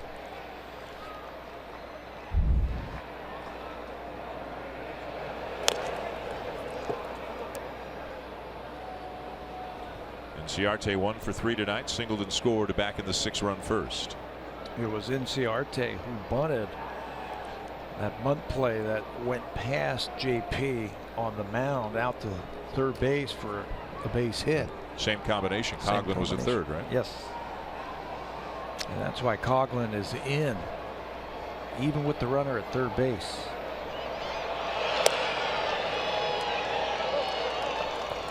So a run in this inning for the Braves to lead 7-3. Runner at third, 2 down. Let's see, Coghlan in tight at third, even with a bag at first to Smoak.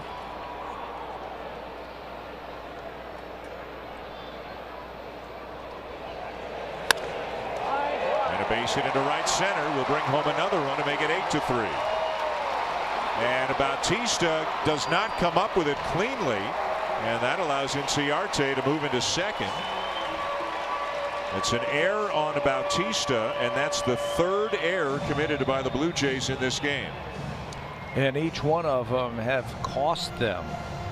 Error in the first inning kept the inning alive, and Brandon Phillips will come around to score. Error on the throw into center field. Both runners have scored, and now this one. Inciarte softly into center field. He's always got his head up. See that?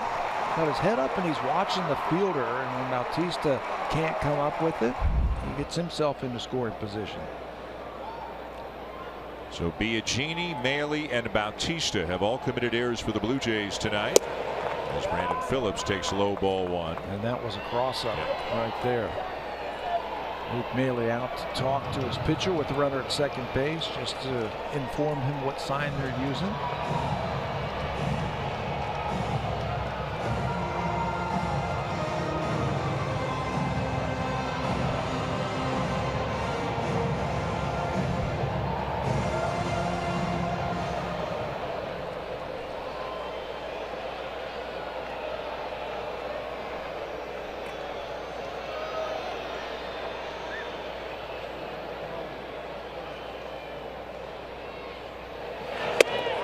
Little up and in, ball 2.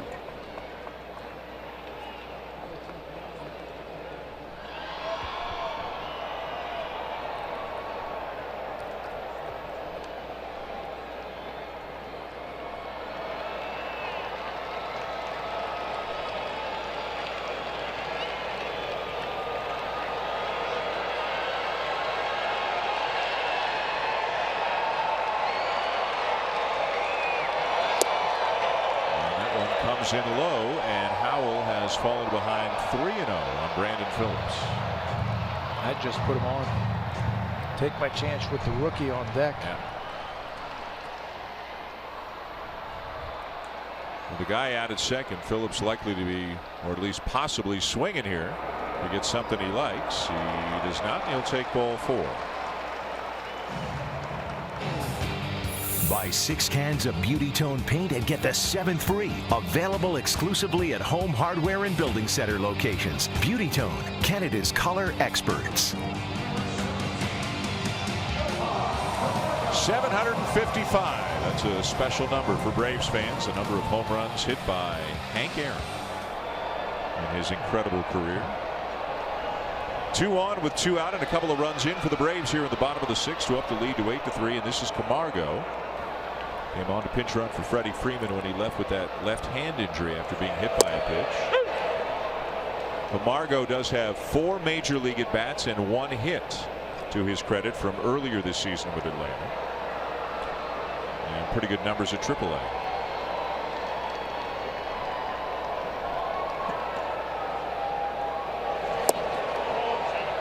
Sure looked like he went around, and he did on the appeal down to first, and it's 0-2. You can tell he's a little anxious. Still throwing a strike. Just called up today when Adonis Garcia went on the disabled list.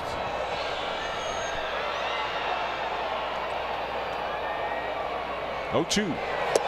Breaking ball down and in. Almost hit him in the back leg. Ball 1.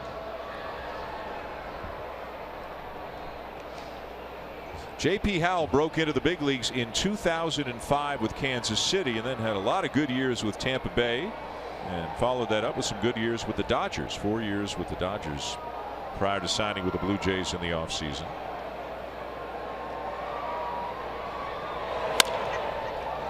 Ground ball to short, and that'll end the inning.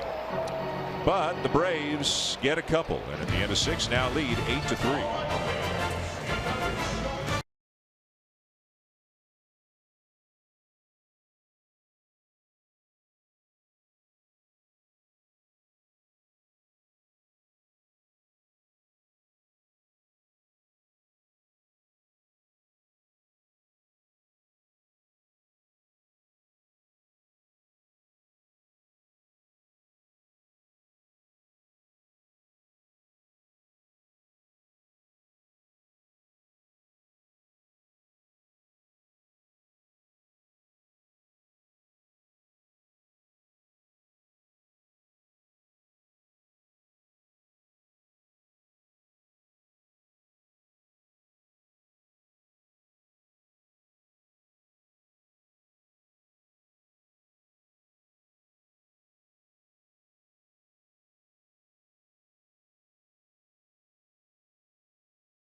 Rogers Center and CF Toronto Eaton Center are the official team shops for your Toronto Blue Jays. Authentic alternate red cap and jersey available now.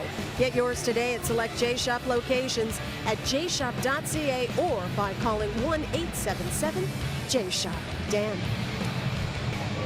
Hey, so thank you. Atlanta 8 of the Blue Jays 3 going top 7. And veteran right-hander Jason Mott is into the game now for the Braves. So Jason on Monday also, he threw an inning in a third. He's been around for a while. He's relentless. Comes right after you with that fastball slider combination. Just 8 games this year with the Braves for Jason. He made his season debut at the end of April. Had that contract selected from the AAA team. He had 42 saves one year back in 2012 with the Cardinals, then missed the entire next season recovering from arm surgery. He's also been with the Cubs and the Rockies. He's had a nice career.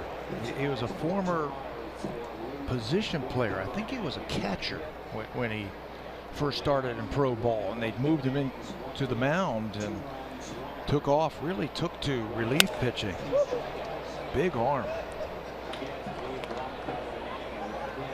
And one of the guys just with a smile on his face, fun guy, just loves being at the ballpark.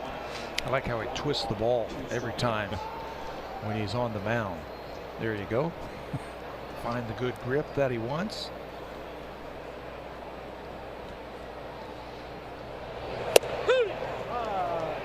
And that is strike 3 called to get Maley.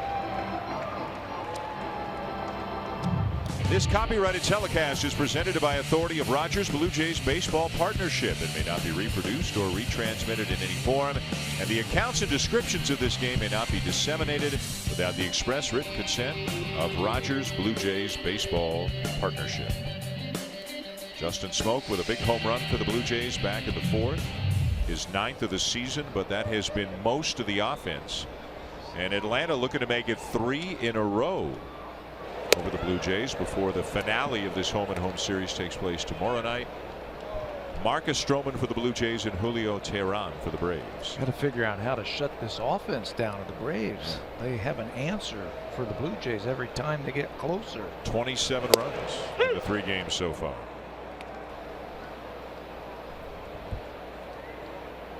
Stroman, no doubt looking forward to hitting as much as he is pitching tomorrow night.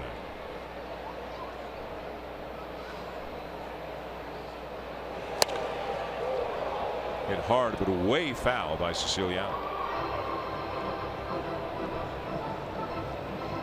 Well, just a couple of days ago, the Blue Jays were on that nice run and won 5 in a row and 11 out of 15. And They pulled back within 4 games of 500 at 17-21. We're taking on a team that had been struggling, that had one of the worst records in baseball, and the Braves have been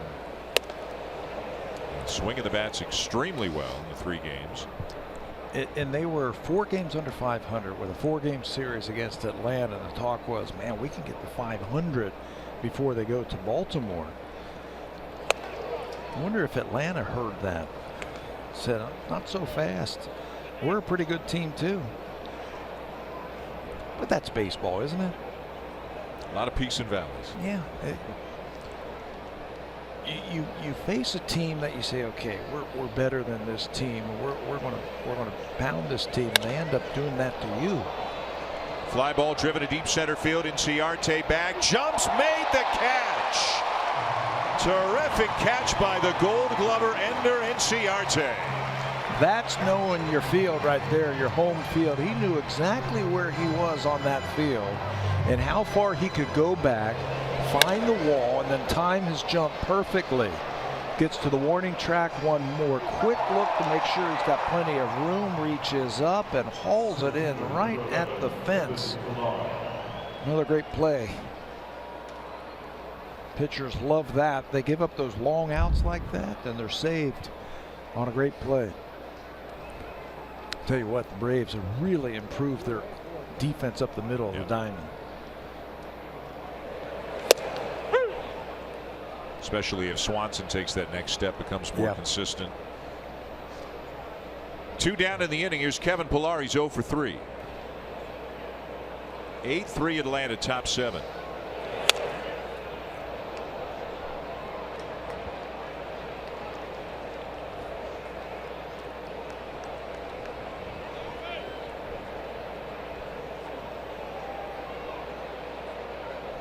I would be nervous with a guy throwing 95 who's squinting into the catcher to see the signs.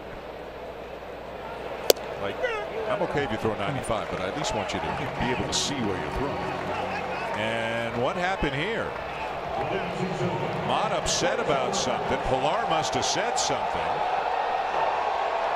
And tempers flaring a little bit. Mott clearly heard something that he didn't like.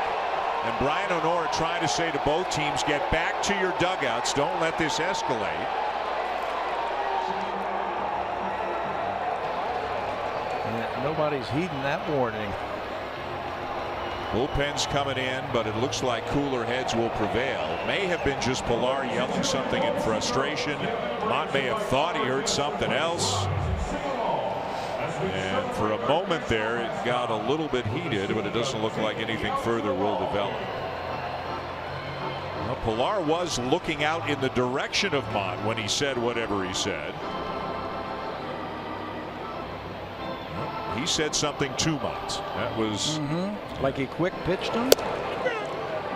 Something Pillar was unhappy with. Mott heard it, but nothing further develops.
out against Jason Mott. It looked like, if we can be permitted to speculate a little bit, he might have been unhappy that Mott quick pitched him, that he didn't really come set through a pitch. And Pilar shouted something out towards Mott. Mott heard it. Things got tempers flared a little bit just for a moment. Matt Kemp leads off the bottom half of the inning. Nice spinning play by Goins and a good scoop by Smoak. I think it's more about frustration as Mott. He doesn't come set. He just quick pitches him, and it's totally legal. Nobody on base. You don't have to swing at it. We saw this in Anaheim with the Blue Jays. This is during the break. Jason Mott explaining to his pitching coach, Chuck Hernandez, what he did. But we saw this in Anaheim, and if the umpire felt like the batter was not ready, he could call a ball on that play. But it's a legal play. So I think it has more to do with frustration on the score and his game tonight. Nick Markakis 1 for 3.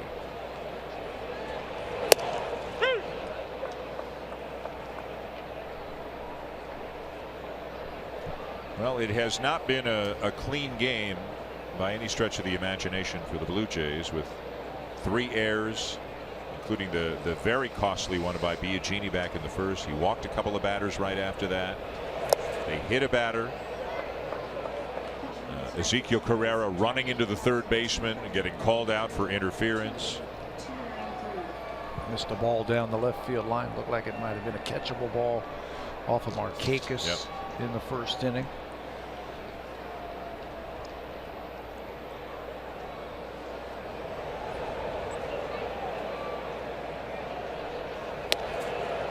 Little outside, ball 2. Just as an aside, I thought Brian Honora did a nice job there, not letting that thing get out of hand at all. Base coaches came down also and got in between the players, told them to go back to their benches.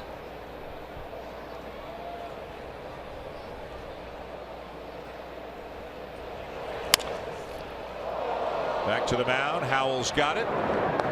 2 down. Drive of the game brought to you by Honda, official vehicle of the Blue Jays and proud fan since 1977. The finishing touches on the first inning, 6 runs on 3 hits, brought to you by Suzuki. He takes that pitch from Joe Biagini and puts it in the seats 385 feet away to left field. Kurt Suzuki heads around the bases. That's his 2nd home run of the season. Tonight's 3-run home run is our drive of the game. 2 down, bases empty, and Suzuki comes up 2 for 3.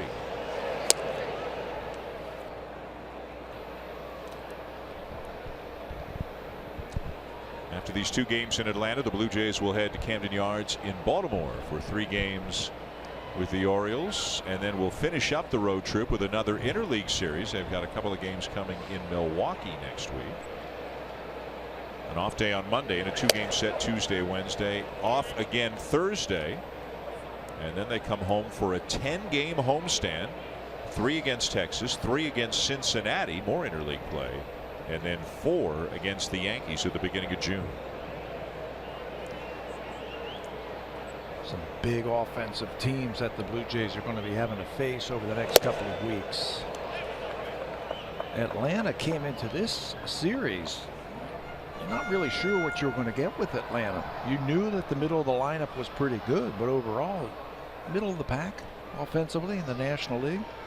We all know what Baltimore can do, Texas and the New York Yankees. Ball 4.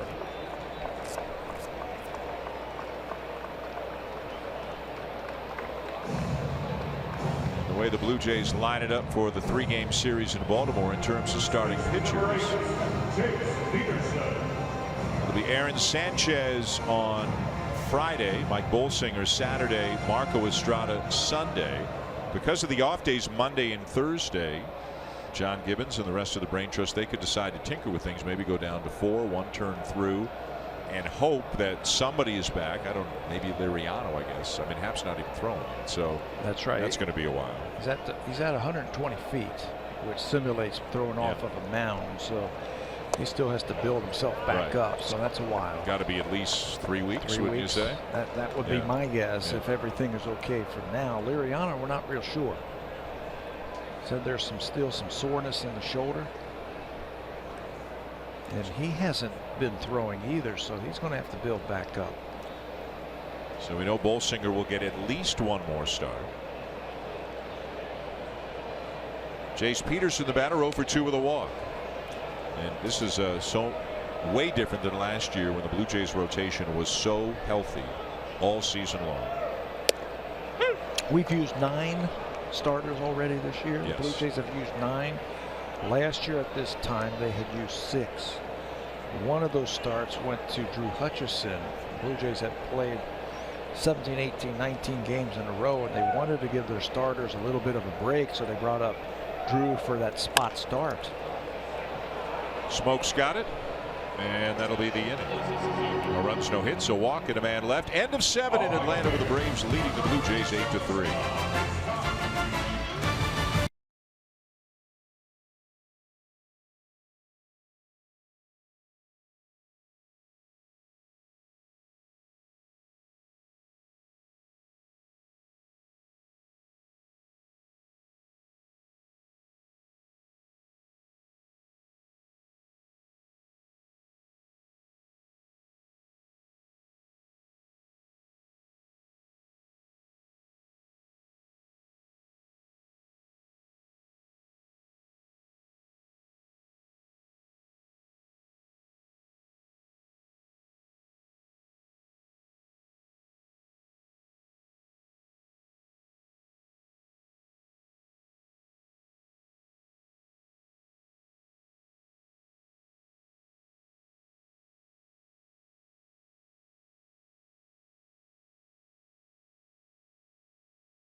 Baseball dreams, a signed bat from Russell Martin, or going for dinner with Kevin Pillar? How about a VIP experience at Rogers Center?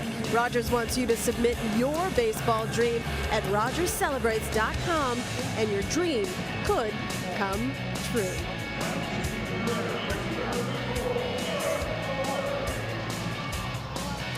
Top of the 8th inning at SunTrust Park in Atlanta, and a new pitcher, but a familiar face for the Atlanta Braves, a guy who was with them earlier, a lot of elbow problems, but re-signed to a minor league contract this past winter, Eric O'Flaherty.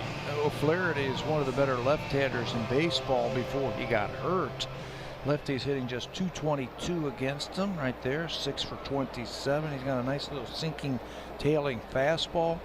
Sinker slider type of pitcher, keeps the ball down, throws lots of strikes. Won't overpower you, Dan. He used to before he got hurt.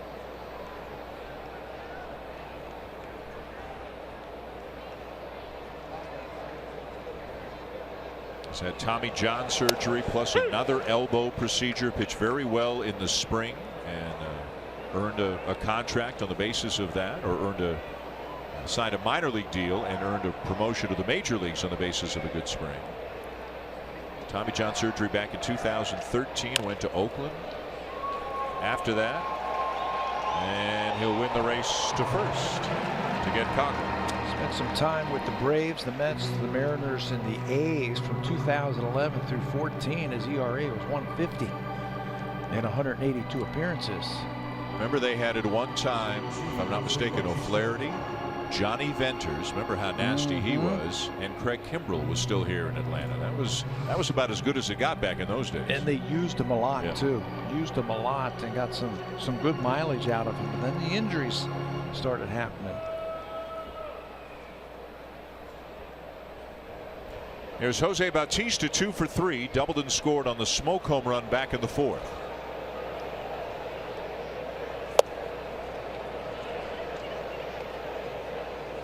So Bautista has his average now up over 200.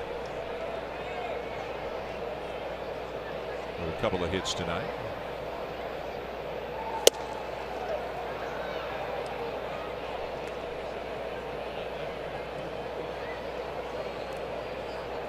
Bat looks just a little bit quicker. It was quick against Foltynewicz. It's the first time all year, Tabby, that he's had his average over 200. He's down in like the 120s, 130s in late April. Got up to the 190s, slipped back again, but now with 2 hits a few days ago against Seattle, he had 3 on Monday against Atlanta, 2 more here tonight. Up to 203. He's got a double tonight. He also has a single.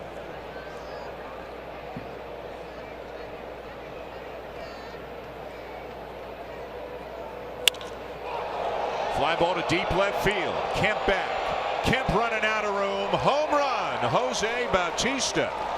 His 3rd hit of the night and his 6th home run on the season.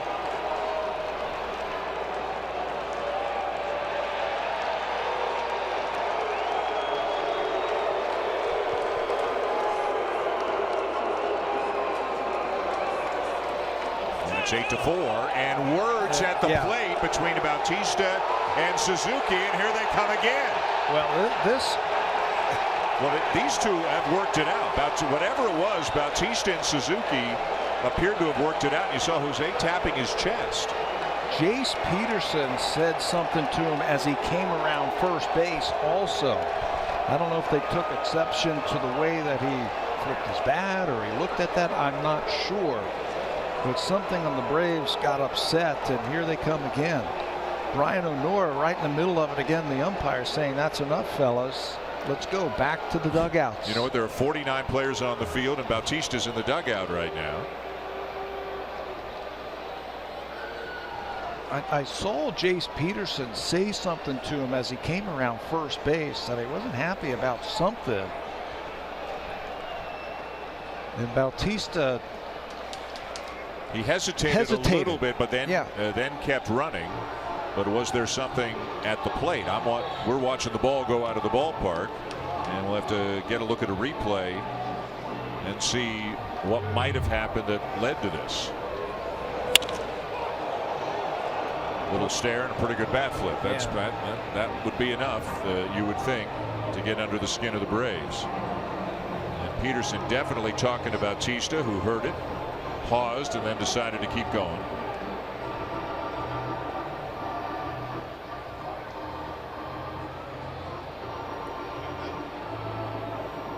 I think that got under the skin of the Braves.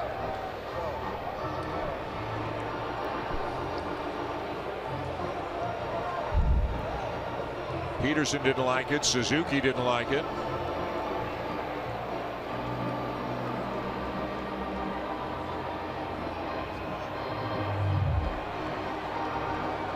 Then Suzuki had something to say to him at the plate.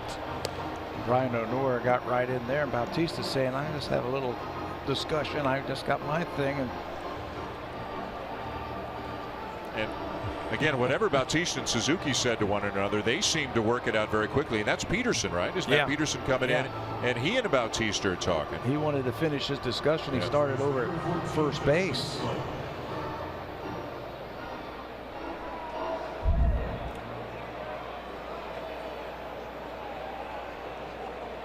So the home run makes it 8-4, and the batter was Justin Smoak. Smoak has already homered tonight. Hit a 2-run shot from the left side of the plate back in the 4th inning.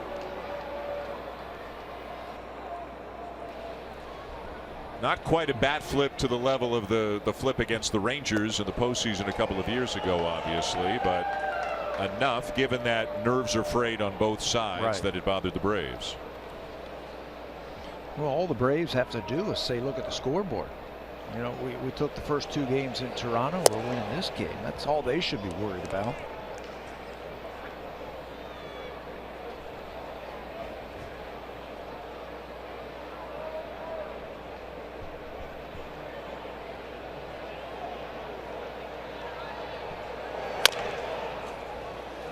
Bouncer to third. Plenty of time to get Smoak 2 down.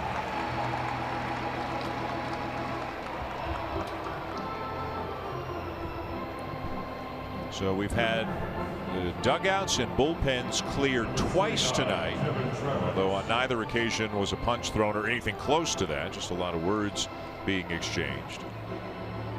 Both at home plate. Yep. Both of the teams. I think there's some frustration in there. Devin Travis, the batter, 1 for 2, also hit by a pitch. Travis hit in retaliation for the Blue Jays hitting Freddie Freeman, the 7th Atlanta player to be hit in the 3 games between these two teams. We haven't heard an update, have we, on Freddie Freeman? Haven't heard a word. Nope. He said he left with a left hand injury. It didn't sound good, and you can understand why Brian Honora thought it was a foul ball. Looked like he signaled foul ball initially because it made quite a sound when it hit the wrist or the base of the hand of Freeman, and that's if you're a Braves fan, that's not good news.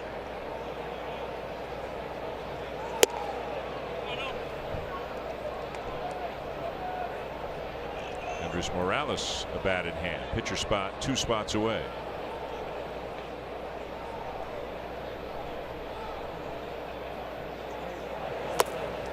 And Travis will reach. Well, if you missed it earlier tonight, Freddie Freeman, one of the best hitters in the game, hit by Aaron Loop on the base of the left hand, originally ruled a foul ball. The Braves appealed, overturned, but Freeman left the game, was replaced by a pinch runner, and no word, no update on the severity of the injury. You could hear it on that replay right there. It sounded like the crack of the bat. Hope it wasn't a crack of a bone.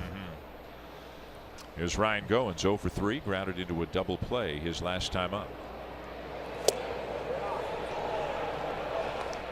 Big swing at that breaking ball right there. He's going to have to stay on that cutter. It's a quick little cutter that O'Flaherty has. You've got some action on that fastball. You don't have to stay on it. Did the same thing again. You're just pulling off of it a little bit.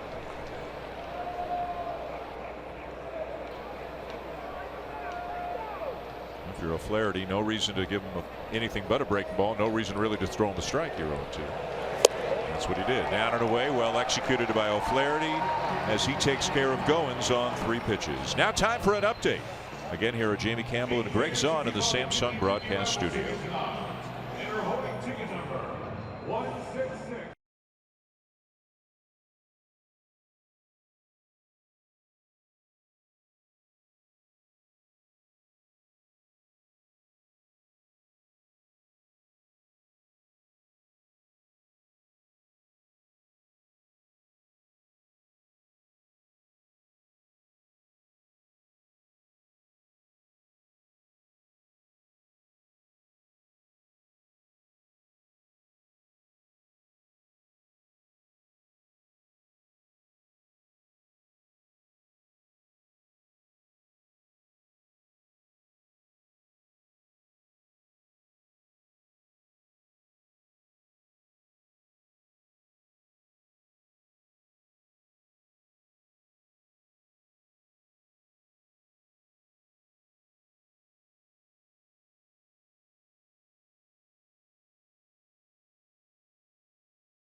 Bautista home run and bat flip upset the Braves, and between innings, it's one of the umpires. Is that second base ump, I believe? Quinn Wolcott talking with Jose Bautista between the innings. Looks like Bautista's doing more of the talking and Wolcott's doing more of the listening. And then Brian Honora, the home plate ump, with a conversation for the new Blue Jay reliever, Danny Barnes. The umpires just trying to keep a lid on this thing right now. Looked like Jose had a message or something he wanted to give to the second base umpire when he ran by. He stopped and then said something to him, gave him the message. The Brian O'Nora one was, hey, let's don't escalate this even further. Yep. No more pitching inside. Don't hit anybody on purpose. Let's just end it right here. Danny Barnes, for the 11th time, will come in. He's done a great job for the Blue Jays. A sub-2 earned run average in his 14 innings. Righties are hitting just 194 against him. His changeup has been outstanding this season. 8-4 Atlanta, bottom 8, and Dansby Swanson leads off the inning. He's 0 for 3. Barnes becoming the 5th pitcher of the night for the Blue Jays after Biagini, Luke, Leone, and Howell. Marcus Stroman and Julio Teheran tomorrow night.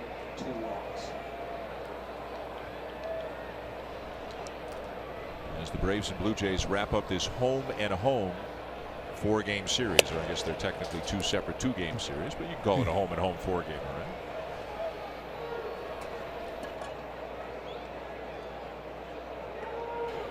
Blue Jays without a natural rival in the National League. Yankees have Mets, Cubs have White Sox, and so on, but the Blue Jays don't have that. So in addition to the division that they play every year, and this year it's the NL Central, it seems they alternate between Atlanta and Philadelphia, and Boston does the same. When the Blue Jays play the Braves, in interleague play, the Red Sox play the Phillies, and then they flip.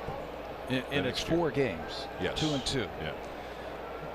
So we'll have the Phillies next year. Swing and a miss by Swanson.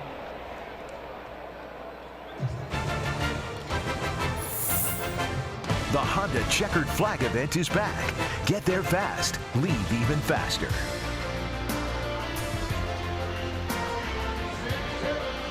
One down at the bottom of the 8th inning at SunTrust Park with Danny Barnes on the mound for the Blue Jays and the Braves leading 8-4. Danny Santana comes up to bat in the pitcher spot.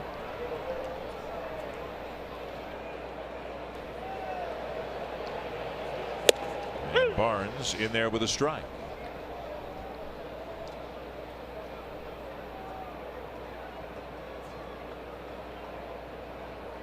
Santana, 26 years of age, from the Dominican Republic, as he fights one off to left field. Fighting the lights is Siciliani to make the catch. 2 down. Danny Barnes is a strike throwing machine. He's got a lot of confidence in his changeup. He'll throw it at any time and he'll move that fastball around. Got a little bit of a slider. Got hit his last time out on the mound. It looks like he's back out there pumping that fastball in there again. Back to the top of the order for Ender Inciarte. 2 for 4, couple of base hits, a run scored, and an RBI. Looking ahead, top of the 9th inning, the Blue Jays will have the pitcher spot leading off. So we'll have a pinch hitter, likely Morales, and then Maile and Siciliani.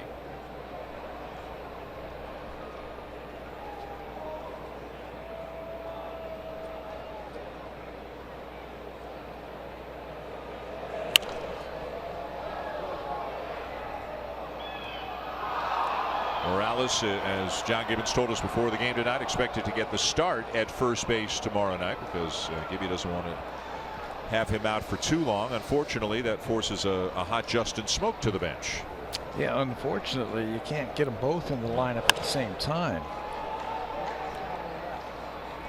Popped up, shallow left, down the line, Siciliani again, and that's a quick 1-2-3 inning for Danny Barnes. To the 9th in Atlanta when we come back. The Blue Jays coming up down by 4.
is an adaptive baseball program for children and youth living with physical and cognitive disabilities. To find an accessible baseball program near you, visit jayscare.com/challengerbaseball. To the ninth we go, Dan and Pat. Hazel, thank you. And for the second night in a row, it is Jim Johnson into the game. And for the second night in a row, a non-save situation. He got a pitched the ninth inning yesterday's game just to get a scratch single. He's 6 for 8 in saves this season in 15 games, 15 innings for Big Jim Johnson. Power sinker, power slider, and he will get a pinch hitter to lead off the ninth inning. And it's not Kendrys Morales. They're going to save him just in case there's a couple of runners on base. Yep. So Mike Ullman will come up. Ullman is 2 for 8 in his brief time with the Blue Jays. His first 2 big league hits.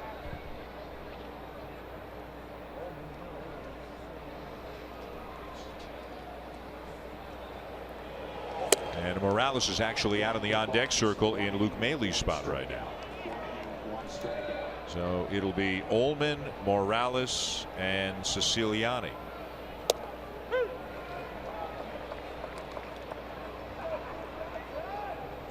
Six in the first for Atlanta. The Blue Jays made a game of it in the middle innings, getting 2 in the fourth, 1 in the fifth. But then those 2 add-on runs for the Braves in the bottom of the sixth made it 8-3. Jays get 1 back on the Bautista home run in the 8th to make it 8-4. Jays helped him out there in the 6th inning, scoring those add-on runs. Yeah. A walk, an error, a sacrifice fly, another error. And 2 of their 3 errors committed that inning.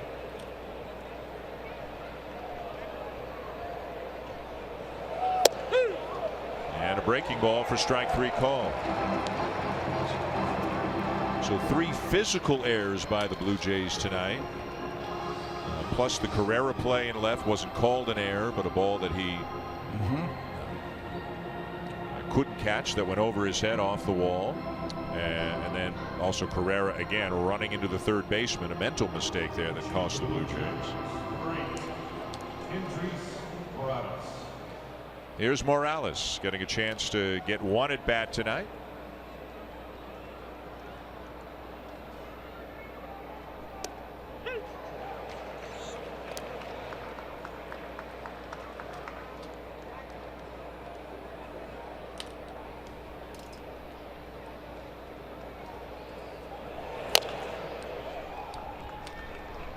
The Red Sox are down 4-2 to St. Louis, top of the 8th inning at Busch Stadium. The Orioles lost tonight. Detroit hung on to win 5-4.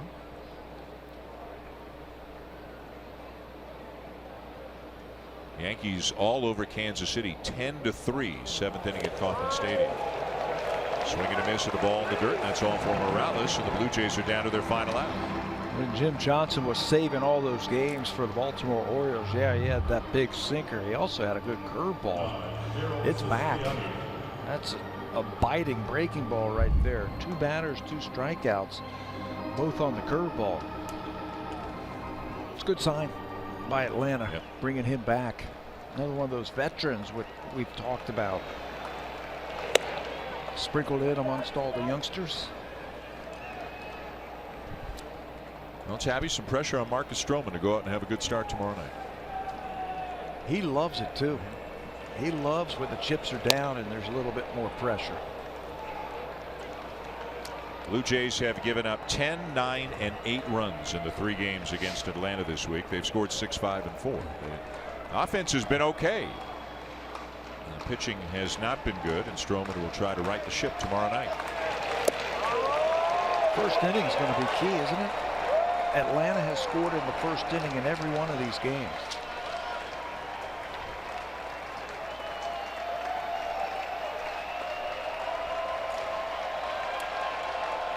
Everything that was going so well a few days ago, that seems like a long time.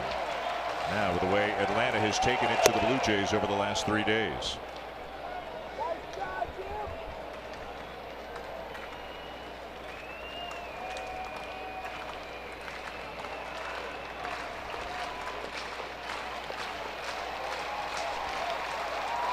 Two-two. And a liner to short to end it. Jays go in order with the 9th. Atlanta has taken 3 in a row. And the Blue Jays will try to just get out of this home-and-home series with the Braves with 1 win, with Marcus Stroman on the mound tomorrow night against Julio Teheran. And they might have the right guy on the mound, and Marcus Stroman, who loves the big game. He's going to have to shut down the middle of this lineup again. Tonight it was the big inning, that big first inning. Blue Jays just could not overcome the 6 runs they gave up in the first inning. After that, they pitched really well. 8-4 the final as the Braves beat the Blue Jays again tomorrow night. One more time between these two teams here on Sportsnet. Time now for Sportsnet Central. Here are Ken Reed and Carly Atwood.